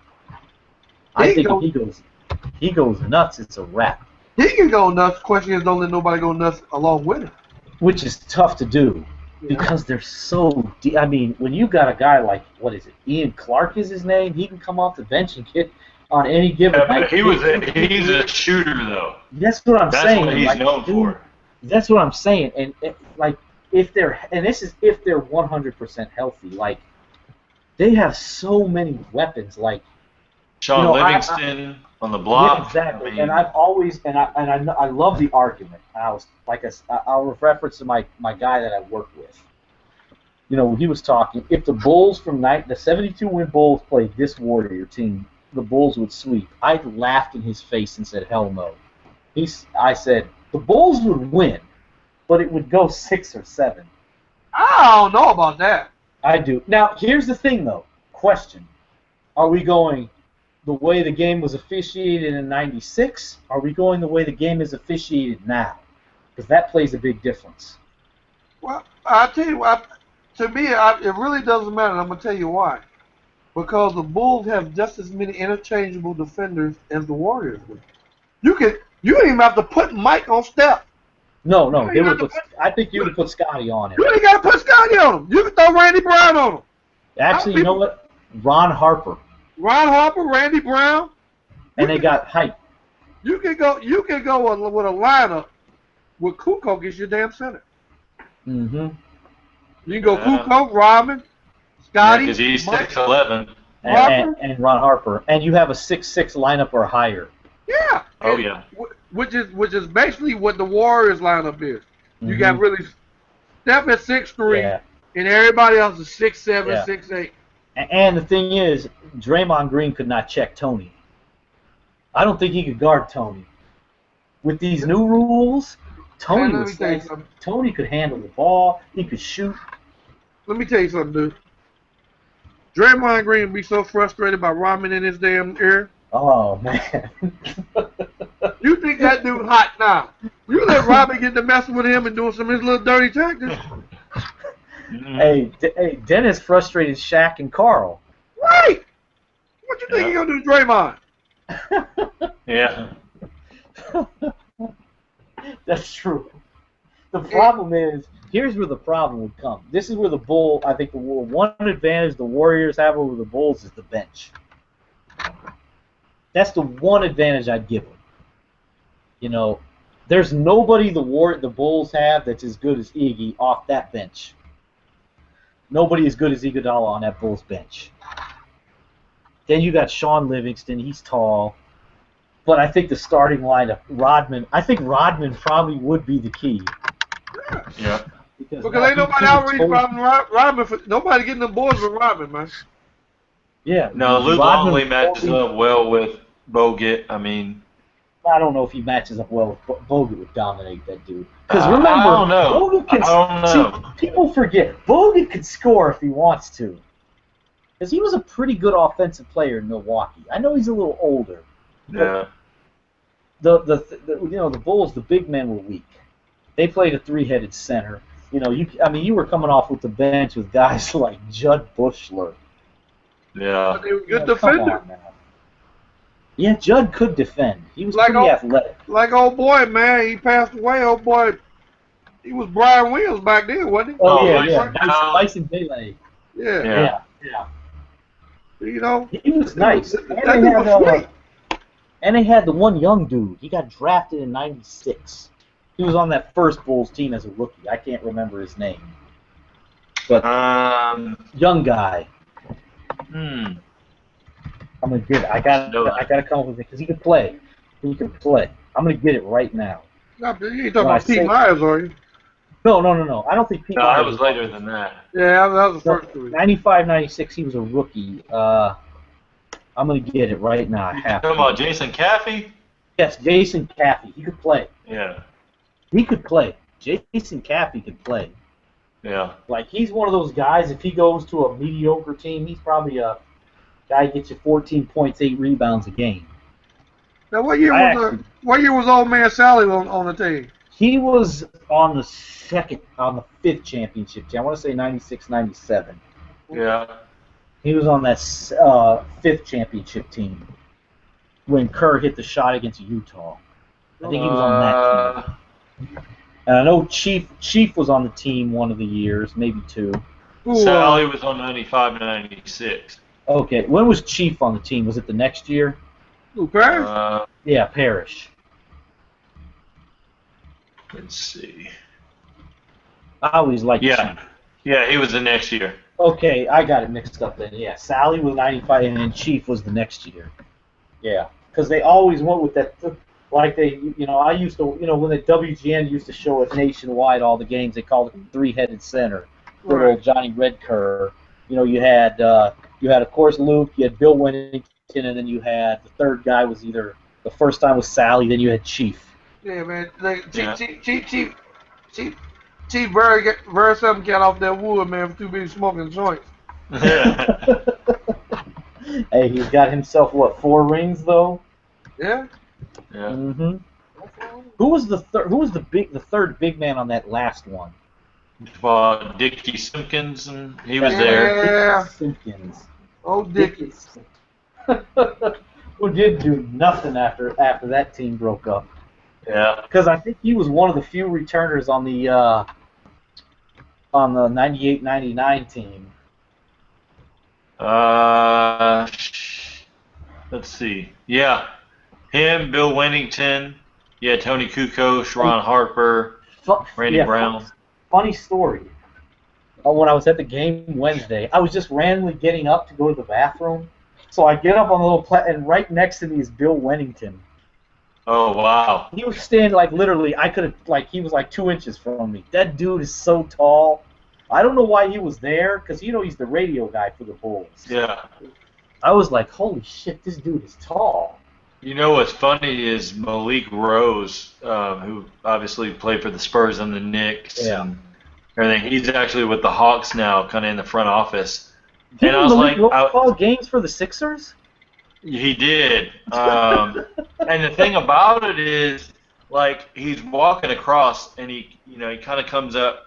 My wife and I are sitting there. I'm like, that looks like Malik Rose, and she, because of course my wife doesn't know shit about the NBA, so she's like, who's that? And I had to explain, and I'm talking, and he turns around, because I'm like, well, he played for the Spurs and all that stuff, and he kind of turns around, and he's in the aisle, kind of how you're walking up, and I said, oh, Malik Rose, and he came over and actually shook our hand and stuff like that, so it was actually pretty cool. So, yeah, that was my highlight kind of the night. I was hoping to get, get a picture of, with Kyle Korver or something, but that didn't work out too well. He was happy. Malik was happy just to be remembered and recognized. No, I know, right? Hey, man, I posted a pic. I know most of y'all have probably seen it. I got a picture with Stacey King at the game the other day. Man, that dude is so big. He's huge, and I don't mean tall. No, I know, and that's the thing. He blew up. Oh my God, he's huge. Yeah. He's like the size of a Coke machine. Yeah. Oh, damn. Yeah, he's big, and he's 6'11". Yeah. Yeah, man, that was crazy. I was shocked, because and I didn't know this till a couple games ago, because I follow him on Twitter. He's after the game, section 122. I do photos. So I'm like, man, I'm going down. I'm getting a picture with Stacey. Man, there were a lot of people. I was shocked, and younger people were how do they they look at Stacey King and they say the guy who calls the game for the Bulls. They don't see a guy who was a 3-time champion. Oklahoma, one of Oklahoma's all-time leading scorers. I was shocked, man. They love Stacey King. He's a funny dude, though. If you have League Pass and you watch Bulls games, man, Stacey King and Neil Funk are the best local of all the guys in the NBA that do. It's nothing better than Stacey King and Neil Funk. Those guys are complete opposites, but it works. It works. I was hoping to get a picture with Neil Funk because that dude is so funny. When Josh Smith was on the Pistons and he takes a bad shot, he would take and Neil Funk would just break down why it was such a bad shot, and it's hilarious. And see, Stacey King will go in on anybody that kind of has anything to say about the Bulls, so it's kind of funny because watching the broadcast is one thing, but then getting him on Sirius Radio Yeah. Is another because he goes in.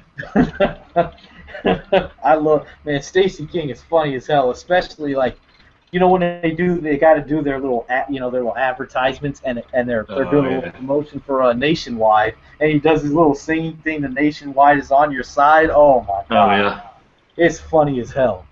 Stacey King is awesome. I never thought I'd like a guy better than Bill Worrell of the Rockets, but damn, Uh, yeah, hey I got guys, to give it to well Stacey. we're He, kind of he is rolling good. up on. So I was gonna say if you guys got anything you want to bring up, Sam? You got anything you want Sam to was fire off about about? to say it, Sam. No. So I just finally saw a picture. I finally saw a picture of Stacey King. You were saying he got big. I saw a Yeah. picture, and then I saw a picture of him as playing. I was like, oh damn, this dude done got a little wide. Yeah, Yeah. he's wide. He is wide. Yes, I was shocked. Like if you watch the games, like if you have league pass, you'd see it. Or if you live in Illinois, but like watching the games, like you see him sitting in the chair pregame, you're like, oh, maybe you don't notice it. But when you see him in person, you're like, dude, he's bigger than Shaq. You think he's about what? He's huge. You think he's about 400 pounds? Man, he's at least 350. He's Good huge. night. Wow. He's at least 350. He's bigger. Like Charles is probably 300, and you see how big Charles is, and he's only like 6'6". Right. Stacey King is 6'11", and he's bigger than Charles. Damn. Yeah, he's big. He might need to look into that for health reasons, right? Yeah, exactly. I know a lot of people on like some of the blogs and stuff, for the Bulls have said, man, Stacey King needs to go to the doctor. He's a cool guy though, really nice dude, really laid back guy. I like Stacey. That's good. All right, guys, rolling into just kind of because we're gonna wrap it up. You open forum time. What you guys got? Anything you want to talk about? It doesn't have to be NBA. Just whatever's on your mind. Sam, you got it. You got the floor, man. Got it. You said we talk about anything. Anything that's on your mind, man. I love my man OG. Shouts out to the Czar. He's always updating his offensive systems on playbook on 2K. But really, since I say the game came out, it's like defense has been taken away from us. And me personally, I'll be honest with you. I liked the game when it first came out. Well, I loved it when it first came out. I really haven't played it that much since around January. I've been like on a 2K strike. First it was a strike, but then it was like I didn't have time. Now it's like it's been like a strike. And what I want to say is, if you're going to update the game, I understand you update the game, but for you to take stuff out and then you're not able to talk about or whatever the case may be, let us know. And I'm thankful for the people, the YouTubers, especially guys like Sam Fam. That guy is awesome. Oh my God! Hey, he's made me so much better in 2K. Right. Yes. Right. I love Sam Fam. Without that dude, and the only reason I stopped watching this video because I stopped playing the game. I'm like, well, if I ain't playing the game, I don't need to watch the video. So I got some videos I got to catch up on. Oh, you got a lot because he's got some good, like his quick hitter plays are just phenomenal. Right. So so I like that. This UFC 2, man, is nice, man. If y'all get a chance, I'm on Xbox and 360 and PS4, but on Xbox One, you get the access. You get to try games out for a while. Oh, and yeah. The new games, you get them 10 hours before they go to market. Isn't Mike Tyson in UFC? He's in it. He's in it. Nice. Bruce Lee's in it. Wow. Yeah, I saw Bruce Lee. Yeah, it's got over like 200. The first one only had like about 100-something people in it. This one has over 250. I might have to get that, something to play different. I'm telling you. Does that mean Bruce Lee is the top dude in the game? No, he's not the top dude in the game. The top dude in the guy is really who's ever top dog in UFC now. That's the best one to play in. But and what I'm trying to go to is this. Even with Madden, with UFC, the tutorial system, the way it teaches you to play the game, guess what? It needs to be in 2K. Damn all these videos and all that bullshit. Teach the players how to play the game. You want to cut the cheese out the game? Teach people how to play the game. That way you cut the cheese. Man, hey, you know what? That's a good point because I was playing this dude online the other day, and I got, I did a thing where I got all the way up to the NBA ranking. I dropped, and I got so mad, I purposely quit to start over. And what I do now, and call it cheese, I don't care. I use the Warriors because to me they're the anti-cheese. You can counter most cheese if you use the Warriors. So I don't get as frustrated as I did when I used the Bulls or the Knicks or the Suns or someone, because that's who I used to use. But I'm playing this guy the other day on the NBA. I get back up to the NBA. I'm playing this dude using the Cavs. Literally every time down the floor, it was LeBron James to the bucket or Kyrie Irving. So I end up getting up. I'm up 6 points with like 55 seconds in the game. I lose in overtime. I miss a wide open layup with Steph Curry, a wide open layup with like Harrison Barnes. What the hell? And this dude hits a couple threes with Channing Frye and Kyrie Irving. And I'm like, are you serious? So I play great defense. He does a little circle thing with Kyrie Irving to get an open three because I play on ball D. I don't play off ball. Right. So he knows if I go from one wing to the other and just circle around the wing, you can't guard me. It's just an exploit of the game. And I understand that. There's certain things with the physics they can't do, and he gets an open three. Like, you're going to reward this dude for playing like shit the whole game? Shoot, I got so mad at first. He got 8-10 points quick on me with the Cavs. Right. By just every time I missed a shot, turbo. Down the floor with LeBron or Kyrie, layup, dunk. So I'm like, you know what? Fuck this dude. I'm going to just go zone because I see how this dude is playing. And I'll switch to whoever's got the ball. Even in the zone, I'll guard whoever's got the ball. And I'm like, and this dude couldn't do shit in the half court. I'm like, if I do this, I'm going to counter what he's doing. And I hate going zone. I can't stand it. Right. But it's like, you're like the game online, especially because I pretty much only play online just because being a competitive ass dude. Like, yeah, the game rewards guys who use exploits. And the biggest one, and I think Pete will agree, you'll agree, I score a bucket, you've got Russell Westbrook or LeBron James, you turbo down on a made bucket, you get a dunk or a layup. Yeah. That is the biggest one. Isn't that transition D some bullshit? Yes, it's the transition D on a made bucket. I don't mind if it's I don't mind if it happens on a missed bucket occasion because that's what happens in real life. I miss an open three, I miss a three, it bricks, you get a fast break off. Okay, I get it. But if I score a bucket and you're just turboing down with LeBron or Westbrook or somebody and you're getting a dunk, come on now. Right, that's crazy. Yeah. Crazy. And you know what I do? And sometimes, like my 360, I put in some past 2Ks. The reason I put in past 2Ks, like prime example, I think it was 2K14 or 15. And you go to timeout screen and you got all this. So I'm like, okay, I can do this. I can switch. I can switch this guy on here. I can change my substitutions or want to auto. All this stuff right here. Yeah. Some stuff I think is for advanced. You see what I'm saying? Yeah. But here I am on a no system with supposedly all this other extra storage. But this shit ain't on here. Mm-hmm. And my question is why?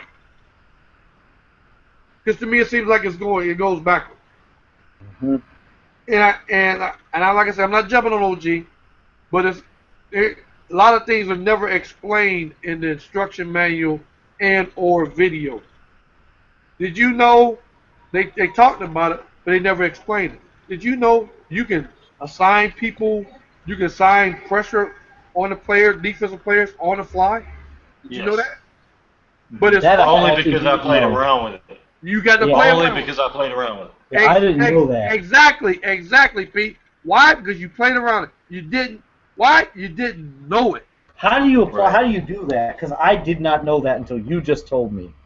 You hit LB on your guy. I play on the Xbox. Okay. Xbox. I'm on both of them. Okay. But I play mostly on the Xbox. How do you do it on the Xbox? Are you on defense? You push LB, right? Okay. The members of of your guy, of your whoever you're guarding, will show up. You know the letters, A, B, X, Yeah. Y, whatever. You push that button, and then you can, depending on who it is, you can put the pressure from tight to a gap. Okay. You get a chance, play an online game versus the computer. I mean, a game against the computer. You just go on defense and hit LB when you're on defense, and watch the icons of the computer players come up.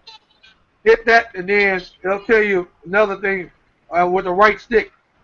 You like I say, tight. Gap. Tight. Non-gap, all that stuff. Non-gap. Yeah, that's crazy. Wow. You know what I'm saying? Yeah, that would actually help online. Dar will explain it a little bit in his tutorial videos, but I do agree the fact that, and shout out to Czar for actually creating some of those videos, because not just you, Sam, there's been countless users that have explained, pleaded basically that we need, more tutorials out of the game. Right. Now, NBA Live actually had a couple tutorials, and so did 2K a couple of years ago. It did. That shows you how to do some things. And I think that, as well as, that way you have more experienced users, so you're not basically, having Arcade Nation versus Sim Nation or whatever, because you're going to have casual fans that play, arcade. Like, you can't stop that. Right. But I would like the enjoyment of being able to not have to call friends on the phone and say, all right, let's get a game going, to feel like I'm competitive. I want to play random dudes and talk a little shit while I'm playing, but have it be realistic and say, all right, man, you got me, but you won in a fair, way. You didn't sit there and score 54 points for one player while your damn rest of your team's got 2 points. I mean, that's not realistic. Hey, dude, I played this dude the other. I actually beat him barely. He was using the Thunder. I swear to God, he shot 27 times with Kevin Durant. It was close. I don't doubt it. Yeah, and I'm like, what I don't like, and I'm noticing the more I play online, these dudes know the exploits of the game. They know where they can exploit their opponent, and they use it. And that's what bothers me. Like, one thing I noticed, if they know you're a dude who plays on ball, they're going to exploit some of the little things you can do with the ball to exploit an on-ball defender. And that's why, I won't lie, I'll switch to zone just because it helps my off-ball defense. Right. And when you get that guy who likes to play one-on-one with a guy like Durant or Westbrook or LeBron, you switch to a zone, they can't score. They don't know what the hell to do. And sometimes it's so crazy, you got to switch to off-ball just to sometimes to come back to the cheese. Mm-hmm. You have to do that, and it's crazy that you have to do that on a game. Mm-hmm. And another thing I want to say, one thing 2K took out that was very important was the training camp. If you remember about 3 or 4 or 5 years ago, they had training camp. Yeah, that's what I was talking about earlier. And you would learn the moves, but then at the end, the guy that taught you the training camp, the quote-unquote mentor, you had to use all those moves to get past him to get to the next level. Yeah. That's how you got better. They took that out. Yeah, it's like in post rules, you had to play like against Hakeem. Exactly. Like, now I showed you everything. Now, show me what you got. You had to get a certain amount of points to get by. People complained about it. It was too hard. That's why they took. First, they took it was like the big boss in the game. They took that point out. They kept the training camp in, and then after that, they just took the training camp all in general. Like I said, I don't blame Czar or OG or anything. No. But it seems like the company is gearing the game towards the casual gamer, like the ones who want to get the my play. They want to use they want a turbo cheese. They just want to come down, The company is gearing the game towards whatever makes money is going to be in the game. And whatever doesn't make money, we taking out this motherfucker. That's why when you look, I want to say it's LG2K. He's always making the post, locker codes. I don't know if we can fuck about locker codes. Real 2K players don't care. But the thing about it is, in defense of them, most people that respond on Twitter are the My Team people. Yeah, I can care less about my team. Exactly. I would rather have just a historic challenge, in all honesty. like how you do the dynasty modes. As you go through, you can unlock teams, and those historic, players unlock, like Glenn Rice from '97. Right. Why can't we just have them and use them as we see fit, rather than just in my team? I mean, because to me, these dumbass people that spend $1,000 of their own money on VC. I mean, what the hell is wrong with you? Are they really spending $1,000? Dude, you think it's bad on this game? I know for a fact a couple of people that spent $400 or $500 on Madden, my team. That Madden is worse than this. Really? Madden is yes sir. Madden is way worse than 2K. Way worse. Yeah. Orlando Till had 2 comments. Shout out to Lance Roberson in the chat as well. He joined us. Nice. What's up, but Lance? Orlando's saying that he thinks that that 2K relies on us to provide the videos because them making the videos would take away from the content, as well as he said that in taking the modes out has something more to do with putting the training to next gen with the newer systems. So I think basically I think that just has to do with the next gen systems. But I do think that they need to bring that back, just to have some, even if they don't bring it back to the full capacity, just give some tutorials, to give us a little pathway, rather than sit there and spend times with, shout out to Shady for the trailers and stuff like that, the mixes he puts together, but they spend more time highlighting those videos than they do sometimes maybe kind of coming up with their own to create that they could add in. Now, you could add in as downloadable content or whatever it is, but something needs to be there. Hey, Pete, I'll put it to you like this. There's it's kind of hilarious. You see you see a video on how to shoot, how to iso motion, and then there's a video on my team. That shit ain't in there by coincidence. Yeah. Yeah. Mm-hmm. I mean, you know what I'm saying?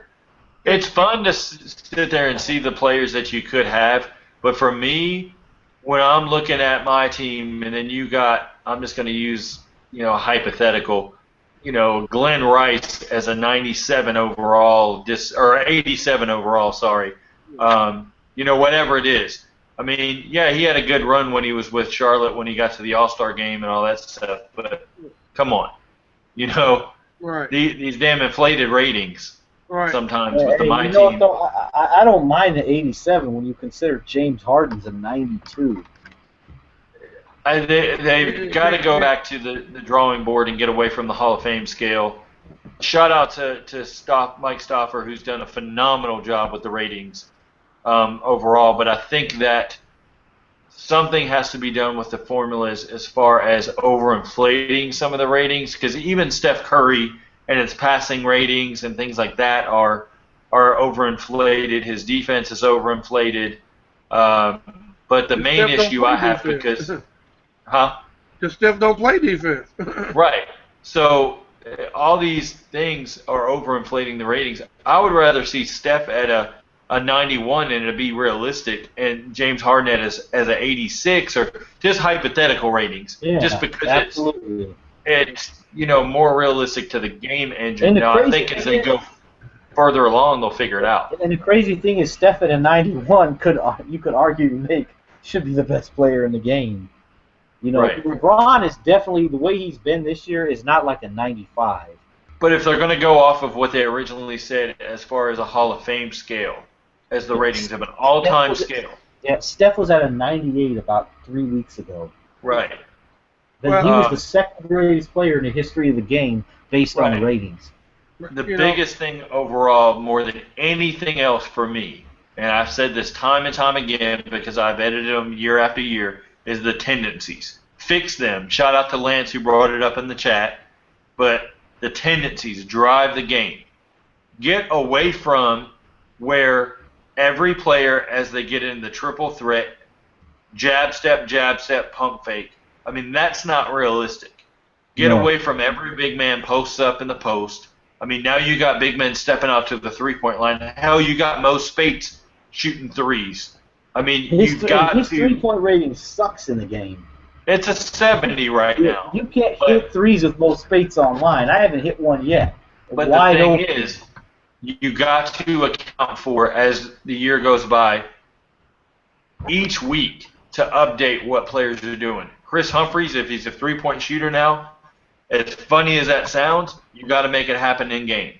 You know, if you've got players, you know, their go-to move is a you know, jab step into a damn Euro step, then that's what it is.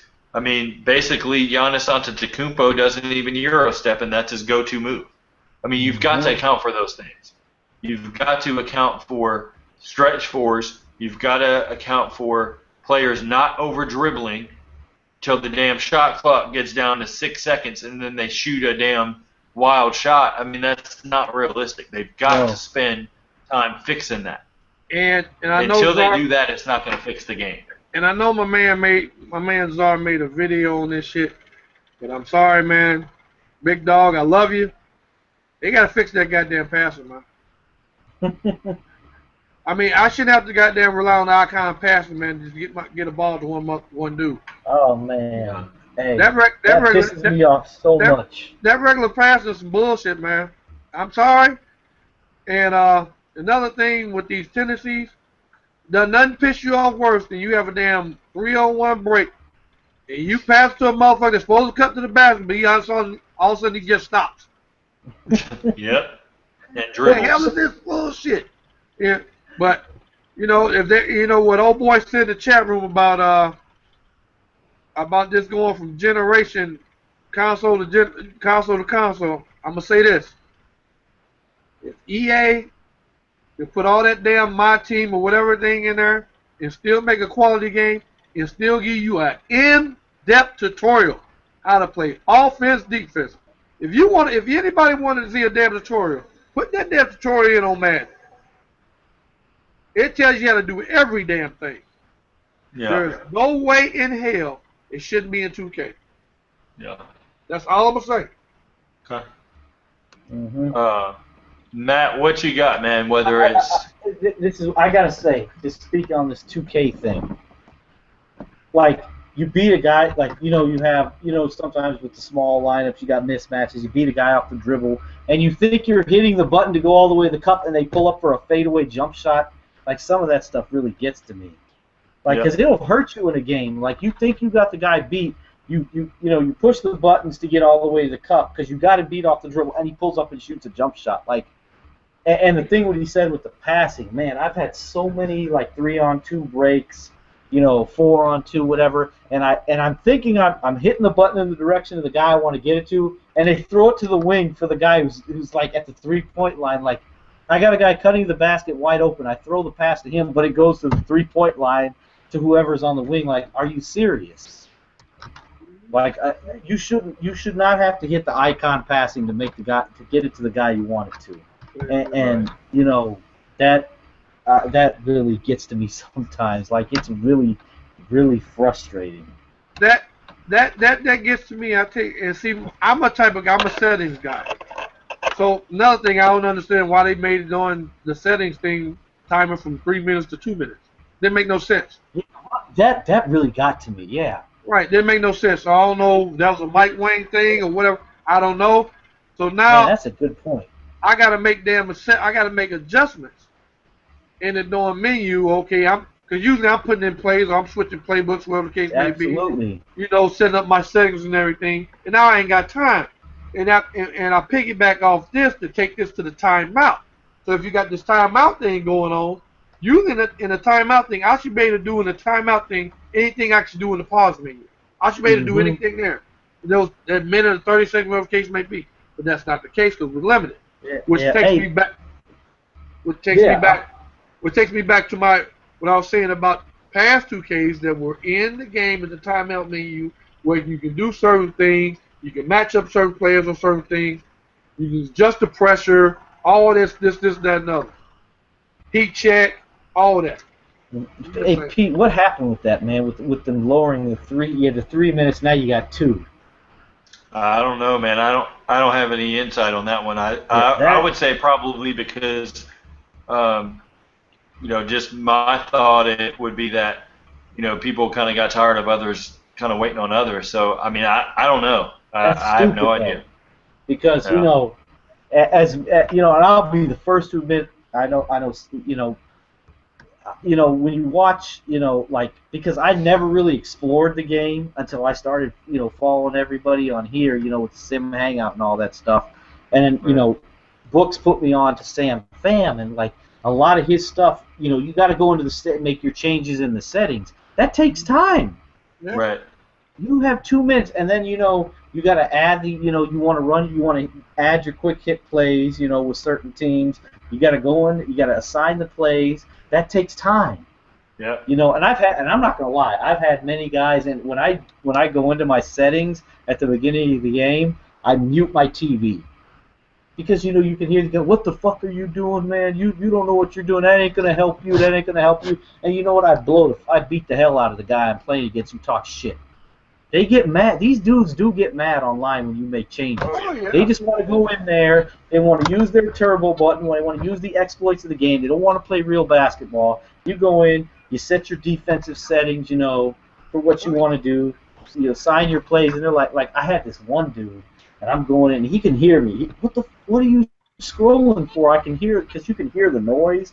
Right. You can't see what they're doing, but you can hear them as they're scrolling. And I'm going fast because I'm trying to get to my play. And the dude's like, "What are you doing?" Dude, I'm setting my play so I can beat your ass. That's what I'm doing. Right. Right. Yeah, usually, man, it's to the point now, man. I don't, unless I'm playing with friends. I don't talk to nobody online. Yeah, I don't even have. Yeah, I don't have a mic. I don't use my headset at all for the Xbox. But I don't connect. If you have the Connect, it's got the microphone. I don't even plug that in. Right. Because it's like I had it on one. This dude was like the first time I got to the NBA setting, the thing online. Like this dude was using the Cavs, using every single exploit in the game, and he could hear me because I had the Connect set up, and he could tell I was pissed off. He was just laughing at me, like he knew what he was doing. He thought it was funny. So he started shooting half-court shots to let me come back. And I'm like, man, you suck, dude. You're using every exploit in the entire game just to beat me. You're not using any skill. But I guess, like Czar said, I guess cheesing is a skill in a sense. And another thing. These dudes obviously have to study what the exploits are. So they figured out every exploit in the game, and I'm going to use that to my advantage to beat you. And another thing, question. Why is it that if, like, prime example, there's certain teams I won't fucking play. Like, I'll play with the Spurs, and sometimes back then when I was playing with the Spurs, and I was playing with the Kings. If I found a decent level 3 team, a tier 3 team I can play with, I can win with, I'll play them. But the reason I wouldn't play teams like the Cavs, I play the Warriors. I would play the Cavs because I knew people was going to abuse LeBron. So I give them a shot or so. But my thing is, you go into the game, you ready to play. If you don't like the matchup, how come you can't back out? Yeah, that's true. But you know what you got to do? You know what I've noticed on the Xbox? Because I do use the Warriors, but I don't cheese. Like, there are games I'll use the Warriors, and I'll get 6 points with Stephen Curry. Right. Or 5 points with play time. I actually play basketball. Whoever gets the shot, they take the shot. I run the plays. But what I notice dudes will do when they see me setting my settings up, like on the Xbox, you hit the X button, like in the settings menu, or as it's going through like the stats of who you're playing against, you can back out. Right. But once the game starts, if you back out, it's a loss. That's what dudes will do. When they see you setting up your like when they see I'm making point of emphasis and setting up stuff like that, coach settings, that's when I notice they back out on me because I already know what they're thinking. Oh, this dude's using the Warriors, but he's actually using settings. This dude's actually going to play me. Right. He's not gonna exploit the game. And I don't jack. I would say probably. I mean, I won a game the other day. I shot like 8 threes with him out of like 40 shots. I don't just shoot. Like 60% of my shots aren't threes. Like most people who use the Warriors, over half their shots are threes with Steph Clay. They got it. Yeah, they're gunning. I don't use it. And I played this one dude, and I beat him. And he was actually a really good player. And I beat him. He's like, man, you suck. You don't even know how to use the Warriors because I didn't shoot a lot of threes. Like, dude, are you serious? I played basketball. Just because I'm the Warriors doesn't mean I have to shoot 33s in a game. Right. I'm like, you don't understand the game if you think I'm not using them right. Right. Everybody uses their personal preference. Yeah. Yeah. You got anything, Matt, that you want to talk about? Anything you want to touch on other than I want to 2K say, before we wrap up? everybody go check out Batman versus Superman. I thought it was a fantastic movie. I loved it. I recommend everybody go see it. Yes, like I said in the other one, the non-spoiler thing we did, I understand why people did not like it, but it is a fantastic movie. Go see it. That's all I Okay. gotta say. Go see it, Pete. You're gonna love it. All right, yeah, I'm hoping, shit, if I can get out of work on time tomorrow, I'll be Let me seeing ask you it. this real quick. Did you like Man of Steel? Yeah. You're gonna like yeah, it this. wasn't too bad. You will definitely like this then. Yeah. Okay. It's a good movie. You'll It's a good movie, Pete. It's a damn good movie. Yeah. I think, and Sam will agree. Hey, Ben Affleck was awesome as Batman. He was. He was. He played a hell of a Batman. Yeah. A hell of a Batman. Yeah. I want to bring up. Well, I'm going to bring up two things. One, I'll get to the other in just a minute. But we've all seen the headlines. This just goes back to what America is coming to, and just how bad celebrities can fall. Comedian Cat Williams got his ass handed to him by a 17-year-old teenager in a fight. Cat Williams threw the first punch, got his ass put in a chokehold because Cat Williams decided he was going to stop riding his motorcycle after it was noticed that he was being followed around by the cops. He wanted to keep himself out of trouble, so he hit up some little kids at a soccer game, got into a verbal altercation, got his ass beat, and then going to sit there and try to defend himself. If you're a multi-million-dollar celebrity, why in the fuck are you anywhere near kids on a soccer field, let alone try to get in a fight? Cocaine is one hell of a damn drug because America is just falling way too damn far. If you're Cat Williams and I mean, I couldn't even fathom being a grown adult and get my ass kicked by a 17-year-old. I mean, I just can't. So for me, he is a little man though. It don't matter. I mean, I've seen dudes. I'm 6'6", 190, and I've seen dudes, 5'5", might be 120, handling dudes that are twice my size. Yeah. So, I mean, I just don't get it. And then you're gonna sit there and come out in interviews and try to defend yourself, saying that the kid picked on you first. What kind of role does that set for anybody going forward? Not to bring up racial, not, like a black community, anything like that, because I live in Atlanta, outside of Atlanta and all that. Just his statements, just in general. Like, as a grown man, what does that teach anybody that's a teenager? Did you watch the whole video? I did. You did? Okay, because Yep. I'm not a big Cat Williams fan. I've seen him in concert, and I'm not impressed with him. He's all right. These are one of the few times a friend of mine told me they saw the video, and they said, like, Cat tried to get away from the dude. The dude kept antagonizing me, swung on him. Yeah, he got his butt kicked. Okay. Yep. They say for once he wasn't in the wrong. They say for once. I'm like, okay. But my thing is this. I'll go back to your point. Man, I don't understand what the fuck going on with these comics. Seems like everybody get a little piece of money. And when Cat Williams' case, this shit's been going on for like about 2 or 3 years. Yeah, he's been in some trouble. Right. I mean, he's just been out there, man. And matter of fact, didn't he try to beat up his bodyguard like about a couple months ago? Yeah. He's had some problems. So this dude on his own weed. So this dude just need to get himself some help because he's gonna wind up destroying himself. Real soon. And I just don't understand it because I heard he tried to go after Kevin Hart. Then before that was Chris Rock. Dude. Well, I guess. I mean, Cat Williams did try to make a decision to say, all right, I'm going to step back, all right, you got it, whatever, you're talking shit, whatever. But for him to throw a punch, regardless if he's the same size as the kid or not, I mean, you're a celebrity. You're going to get something's going to be on video. It's in the, it's everywhere now. Somebody's videotaping something. Right. Come on, dude. I mean, it's time for Money Mike to take a step back. Yeah. His ass break no conclusion and get some fucking help. But you know what? A buddy of mine made I think it was today, he made this interesting post on Facebook.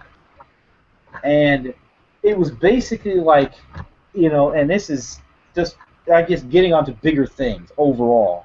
Like, there's, like, when you look at the world in general, nobody can come together these days, whether it be on race, religion, and things like that. We're always at some kind of divide. There's always something keeping people against each other. Like, It's almost impossible to come together these days, which is a sad thing. I mean, just like me, look at us. I mean, we got, all the three of us. Byron got on earlier. I mean, what's so hard? Like, you know what? I always look at it this way, and I always say, you look, well, we're Americans, we're this. No, we are all inhabitants of the planet Earth. You know what I'm saying? Can't we all just come together? Like, how hard is it? It makes no sense to me sometimes. Like, not just as Americans, but it's just inhabitants of it's human beings. We are all human beings. You know what's so fucked up about that? What's so messed up? What's going on now, Meek Mill and Pete? I understand exactly what you're talking about. But what's fucked up is when you get, number one, you got stupid ass, you got states, and you got people that's trying to, let's say, run for office. Donald Trump. We're gonna say no names, but you know what I'm talking about. That's going around here, really just promoting fucking hate. Yeah. Especially in Trump's case. Mm-hmm. And you have fucking rallies, and people are probably just coming to observe and listen.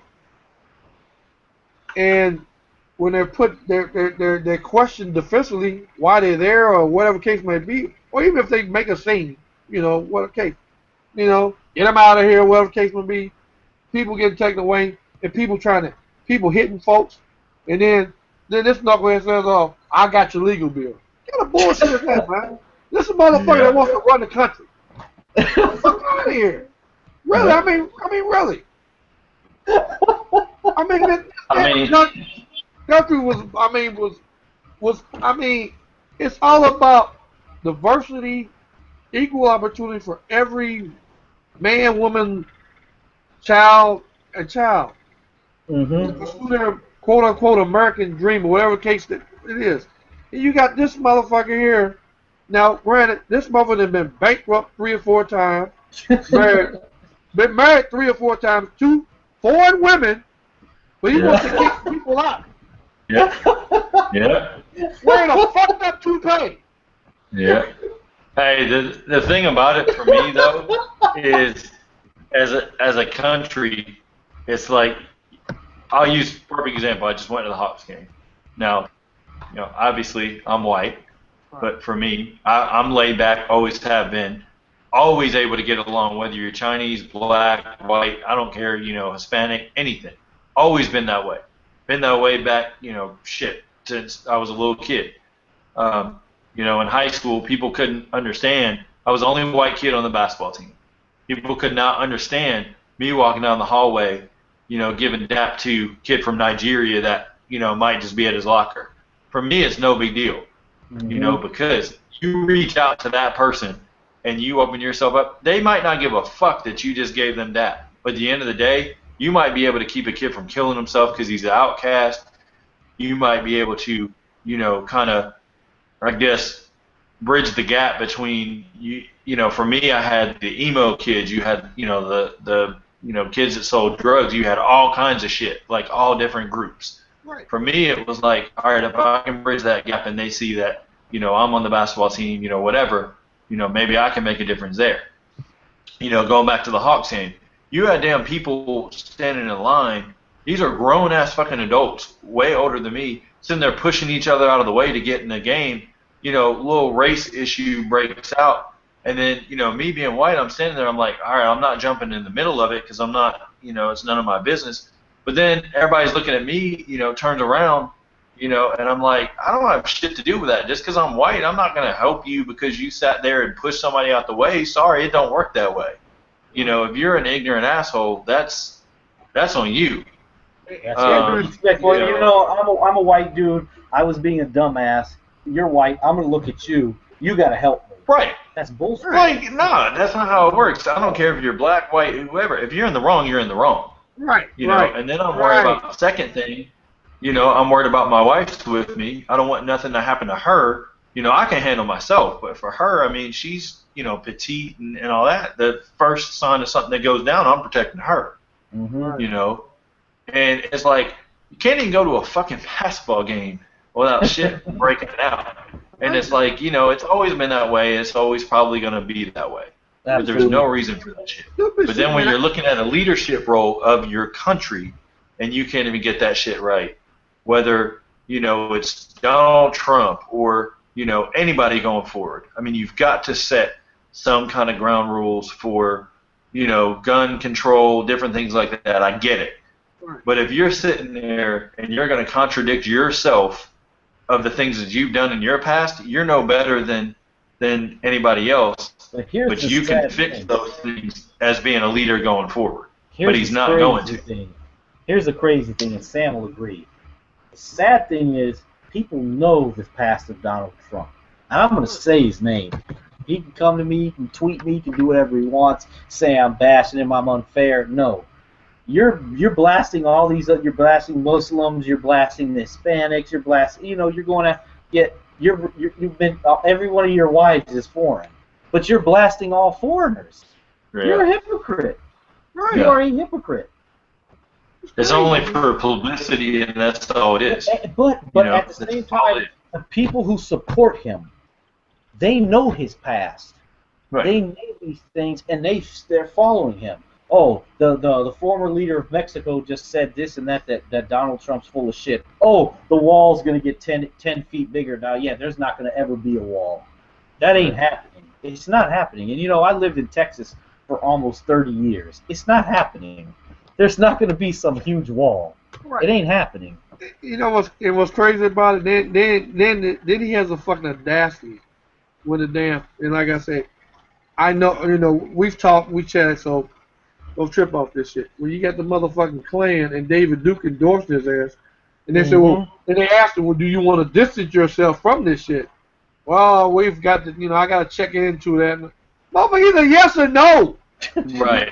You know what I'm saying? Right. People are going to respect you more if you give an honest answer. Now, of course, he's going to get his ass blasted if he says, yeah, I want to be a part of the Klan. Of course, right. You're done after that. Yeah, but of course. I can respect you more if you say, all right, I'm a part of this or I'm a part of that. Right, just like, any race relation. Like, if you don't like me because I'm white, not my fault. I can't do shit about that. I was born white and I'm always going to be white. Can't do nothing about that. Just like, somebody might be black, they can't do anything about it. It ain't their fault. You look at the person as a person. Now, if you're an asshole and you fuck with me, I'm coming at you. You're an asshole. But I'm going to call you out on it. Now, if you're laid back and you're cool, I'm cool with you. I don't care what color you are. This is what's so crazy about it. And me, you going to know where I'm going with this. Mm-hmm. They asked motherfucking Trump to distance himself from the Klan. Let's go back goddamn 8 years ago when Obama was running. Mm-hmm. When Reverend Jeremiah Wright said some things. Yeah. He had I got to denounce this. I got to cut this off right here. See what I'm saying? Mm-hmm. I'm a guy. This coming from me. I did 13 years in the Marines, man. We used to call Marines, if you was white, you was a light green Marine. If you was a black guy, you was a dark green Marine. Absolutely. Bottom line, we was all Marines. Mm-hmm. Don't matter. Hey, that's how I was in the Navy, man. Everybody, we all wore blue. Right. We were blue. That's what it was. So that shit's crazy, man. And I hate that we went to politics, but I sit up and trip off if you're the Republican Party and a motherfucker with no damn political experience, the track record here just because he decides to run off at the mouth, A, and B has his own money, he just walk in here and take y'all motherfucking nomination. What the fuck are y'all? That tells y'all where y'all is a party. They got problems. They got problems. And I'm not one to like. I've always been one. I don't bash Democrats. I don't try to bash Republicans. I'm the same. Because everybody has their views, and that's fair. Right. But you have, because obviously, I mean, you could say this. You could go in with them. I mean, look at a guy like Bernie Sanders, who I actually kind of like Bernie Sanders. That's my dude, man. Yeah, I like Bernie. But Bernie. I mean, look what he's doing. He's making Hillary Clinton look like just a fraud. Exactly. You know what I'm saying? It's happening now. Obviously, Trump and Bernie are doing it in different ways. But the one thing I like about Bernie, and obviously the message he said, it's like with our political, nothing's ever going to get passed in Congress the stuff he's proposing, because we're so divided. It will never get passed. But at least for his whole career, he's been consistent. Hillary's been all over the place.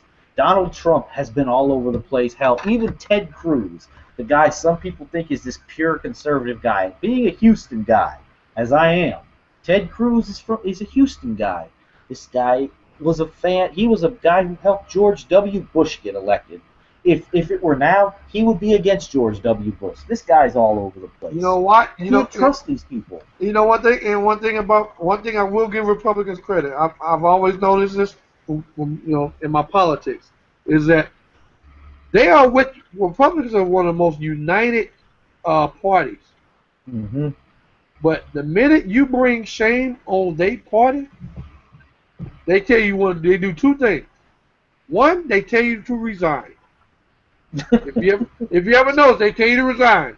That's a good point, because there's a guy out of Peoria. You probably heard about this shock guy who was selling. He was like using like taxpayer money to have it to help upgrade his office and stuff out of Peoria, which is like 30 minutes from where I live. Yeah, man, and they shamed him. Automatically resign. Right. They shame you, and number two, they distance themselves away from you. If you know, prime example, the last Republican convention, because of course George W. Bush had just left office.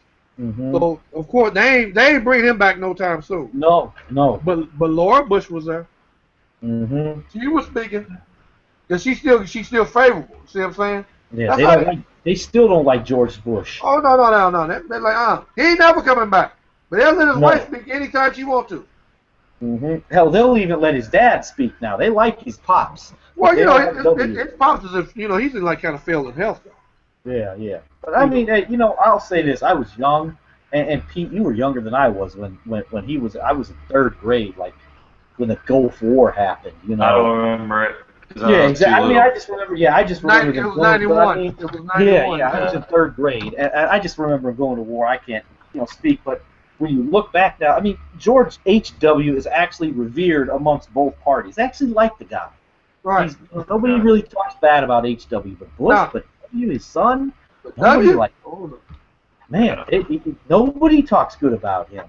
He really, and that's the thing over time. You see most presidents, as they're out of, obviously W's favorability has gone up a little bit, but not much.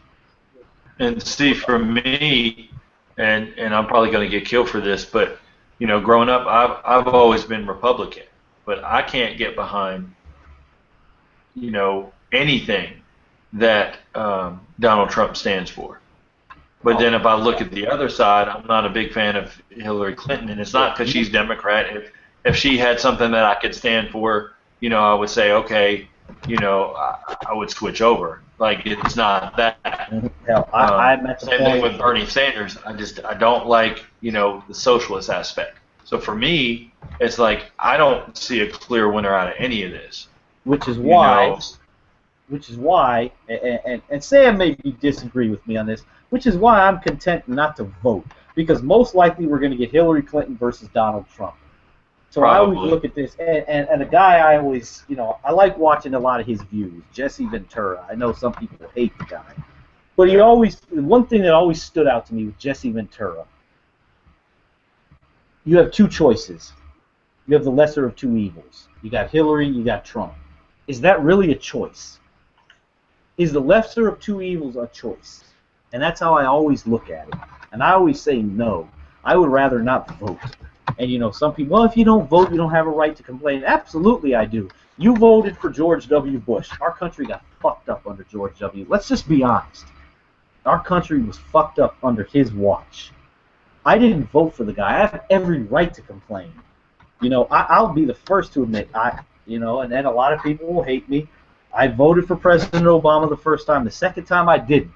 I voted for the third-party candidate, more so just to kind of voice my complaint of our two-party system. But at this point, no, I'm not voting. I don't think I can. Hey, Sam maybe disagree. Gotta vote, man. Yeah, you gotta vote. Gotta vote. But and the thing about it is, I'll say it, man. I'm a fucking registered Democrat. So am I. And I'm a Bernie Sanders guy. I've been a Bernie Sanders guy since 2 or 3 years ago. Followed him, did some research on him, liked the guy, but didn't, in a way, kind of knew he wasn't going to win. No, because he doesn't have the backing of the big corporations. Yeah, he doesn't have the financial backing. That's going to kill him. No. And no, he's raised more money. Yeah, he's raised a whole lot of campaign money. Yeah, he's actually raised more money than any candidate from the people. Yeah, right. From the people.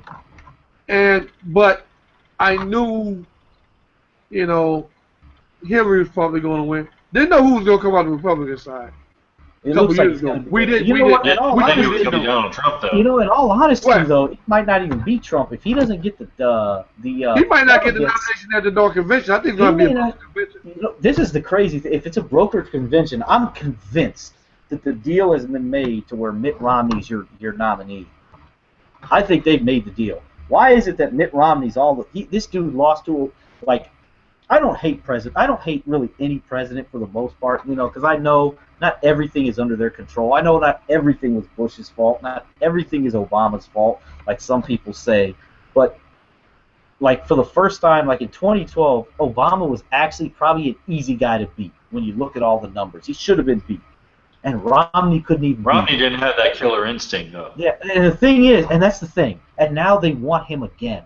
I'm pretty sure the money guys want Romney. Because I remember Karl Rove wrote an article about 3 months ago, the strategy. You get a brokered convention and you give it to Romney. And now what do you see? Romney's bashing Trump. He's kind of backed all the other candidates outside of Trump. He's playing both sides of the card because he knows if it's a brokered convention, they're going to nominate me. And he's going to lose to Hillary. He'll lose.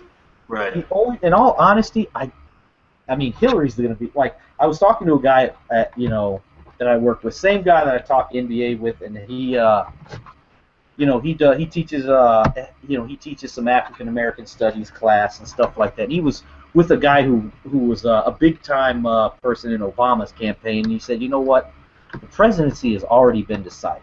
It's going to be Hillary Clinton. I'm kind of convinced of that now. Hillary will be our next president, no matter what we do. It's going to be Hillary. I would not vote for her, but it's going to be her. We'll see what happens. I mean, I always say this: no matter who, I'll root for whoever gets in office, because you want things to happen, you want things to go good. But the president has no power. Well, here's the catch is though, man. Like I said, I was a Bernie Sanders guy, and I was willing to accept that if he lost the nomination, okay, if he lost to Hillary, okay, I'll vote for Hillary. But here's the key: it doesn't matter who's the president. No, it doesn't. You gotta change the You gotta change the motherfucking Congress. Yeah. Because prime example, like I say, it goes back to what I was talking about Republicans being always united. Obama won the White House. Congress had the majority. Mm-hmm. Yeah. The Democrats had the Senate and the House. All right. Well, see, then you had motherfucking Nancy Pelosi. Nancy Pelosi's ass wanted to talk about, well, we gonna dictate shit to the president. Oh, hell, motherfucking no. You got to be on the same page, man. Mm-hmm. Yeah. And when you had always had a Republican president and Republican Congress, you They're on the noticed that. same page. Right. And even the times when you had Clinton and a Republican Congress, they was able to do what's best for the country. The only thing I hate with Clinton, I'm actually convinced he was a slightly. He was not a real Democrat in a sense when you look at him. He's like halfway in the middle. He was in the middle, but slightly to the right. I would say he's what they call a smart politician. Yeah, exactly. You know what I'm saying? You know, and that's what you need now. But I'm like, and the only thing I hate about it, you know, maybe it's just my Democratic side. The only thing I hate about a Republican Congress is this. I would rather you try to broker a deal than shut down the country because you can't get your fucking way. I think most people would agree with that. I think, but Pete, you know, I'm a registered Democrat. Really, it's just because of my family. But really, I'm an independent. Right. I feel the exact same way. Man, just do what's best. Do what's best for the country. Sometimes it doesn't matter. Like I always will say, if you're working on a deal, if it's a Republican who has the best idea, let's go with it. Right. Who cares? Right. If it's a Republican or a Democrat, so what? Right. That's how I really feel. And I think that's how where the younger generation is because exactly. You know, people like my parents' age and stuff, like it's set this way. You're either Democrat or you're Republican. There's no in between. It's black and white. It's a black and white thing. Well, guys, I don't want to take, you know, we obviously dove all the way into it, but you know, once we're on the replay, people are going to be like, "What the fuck?" Like, you know what? We're taking from Czar. This goddamn thing went from Cisco and Ebert at the movies to NBA Channel to goddamn Wiley Factory and shit. Hey, you know what? Hey, remember? Hey, it's not about just NBA and whatnot, man. We talk about life. Right, let's talk about life. Hey, shout out to Big Czar. What Czar say? Sim is a lifestyle. Exactly. Yeah, absolutely. Exactly. Well, I think we're going to shut it down, guys, because it's past 2 a.m. here on the East Coast. It's already Easter, so that's right. I got to get up. You know, got to work tomorrow, so you know, shout out to all the viewers that tuned in, and well, yeah, today, yeah.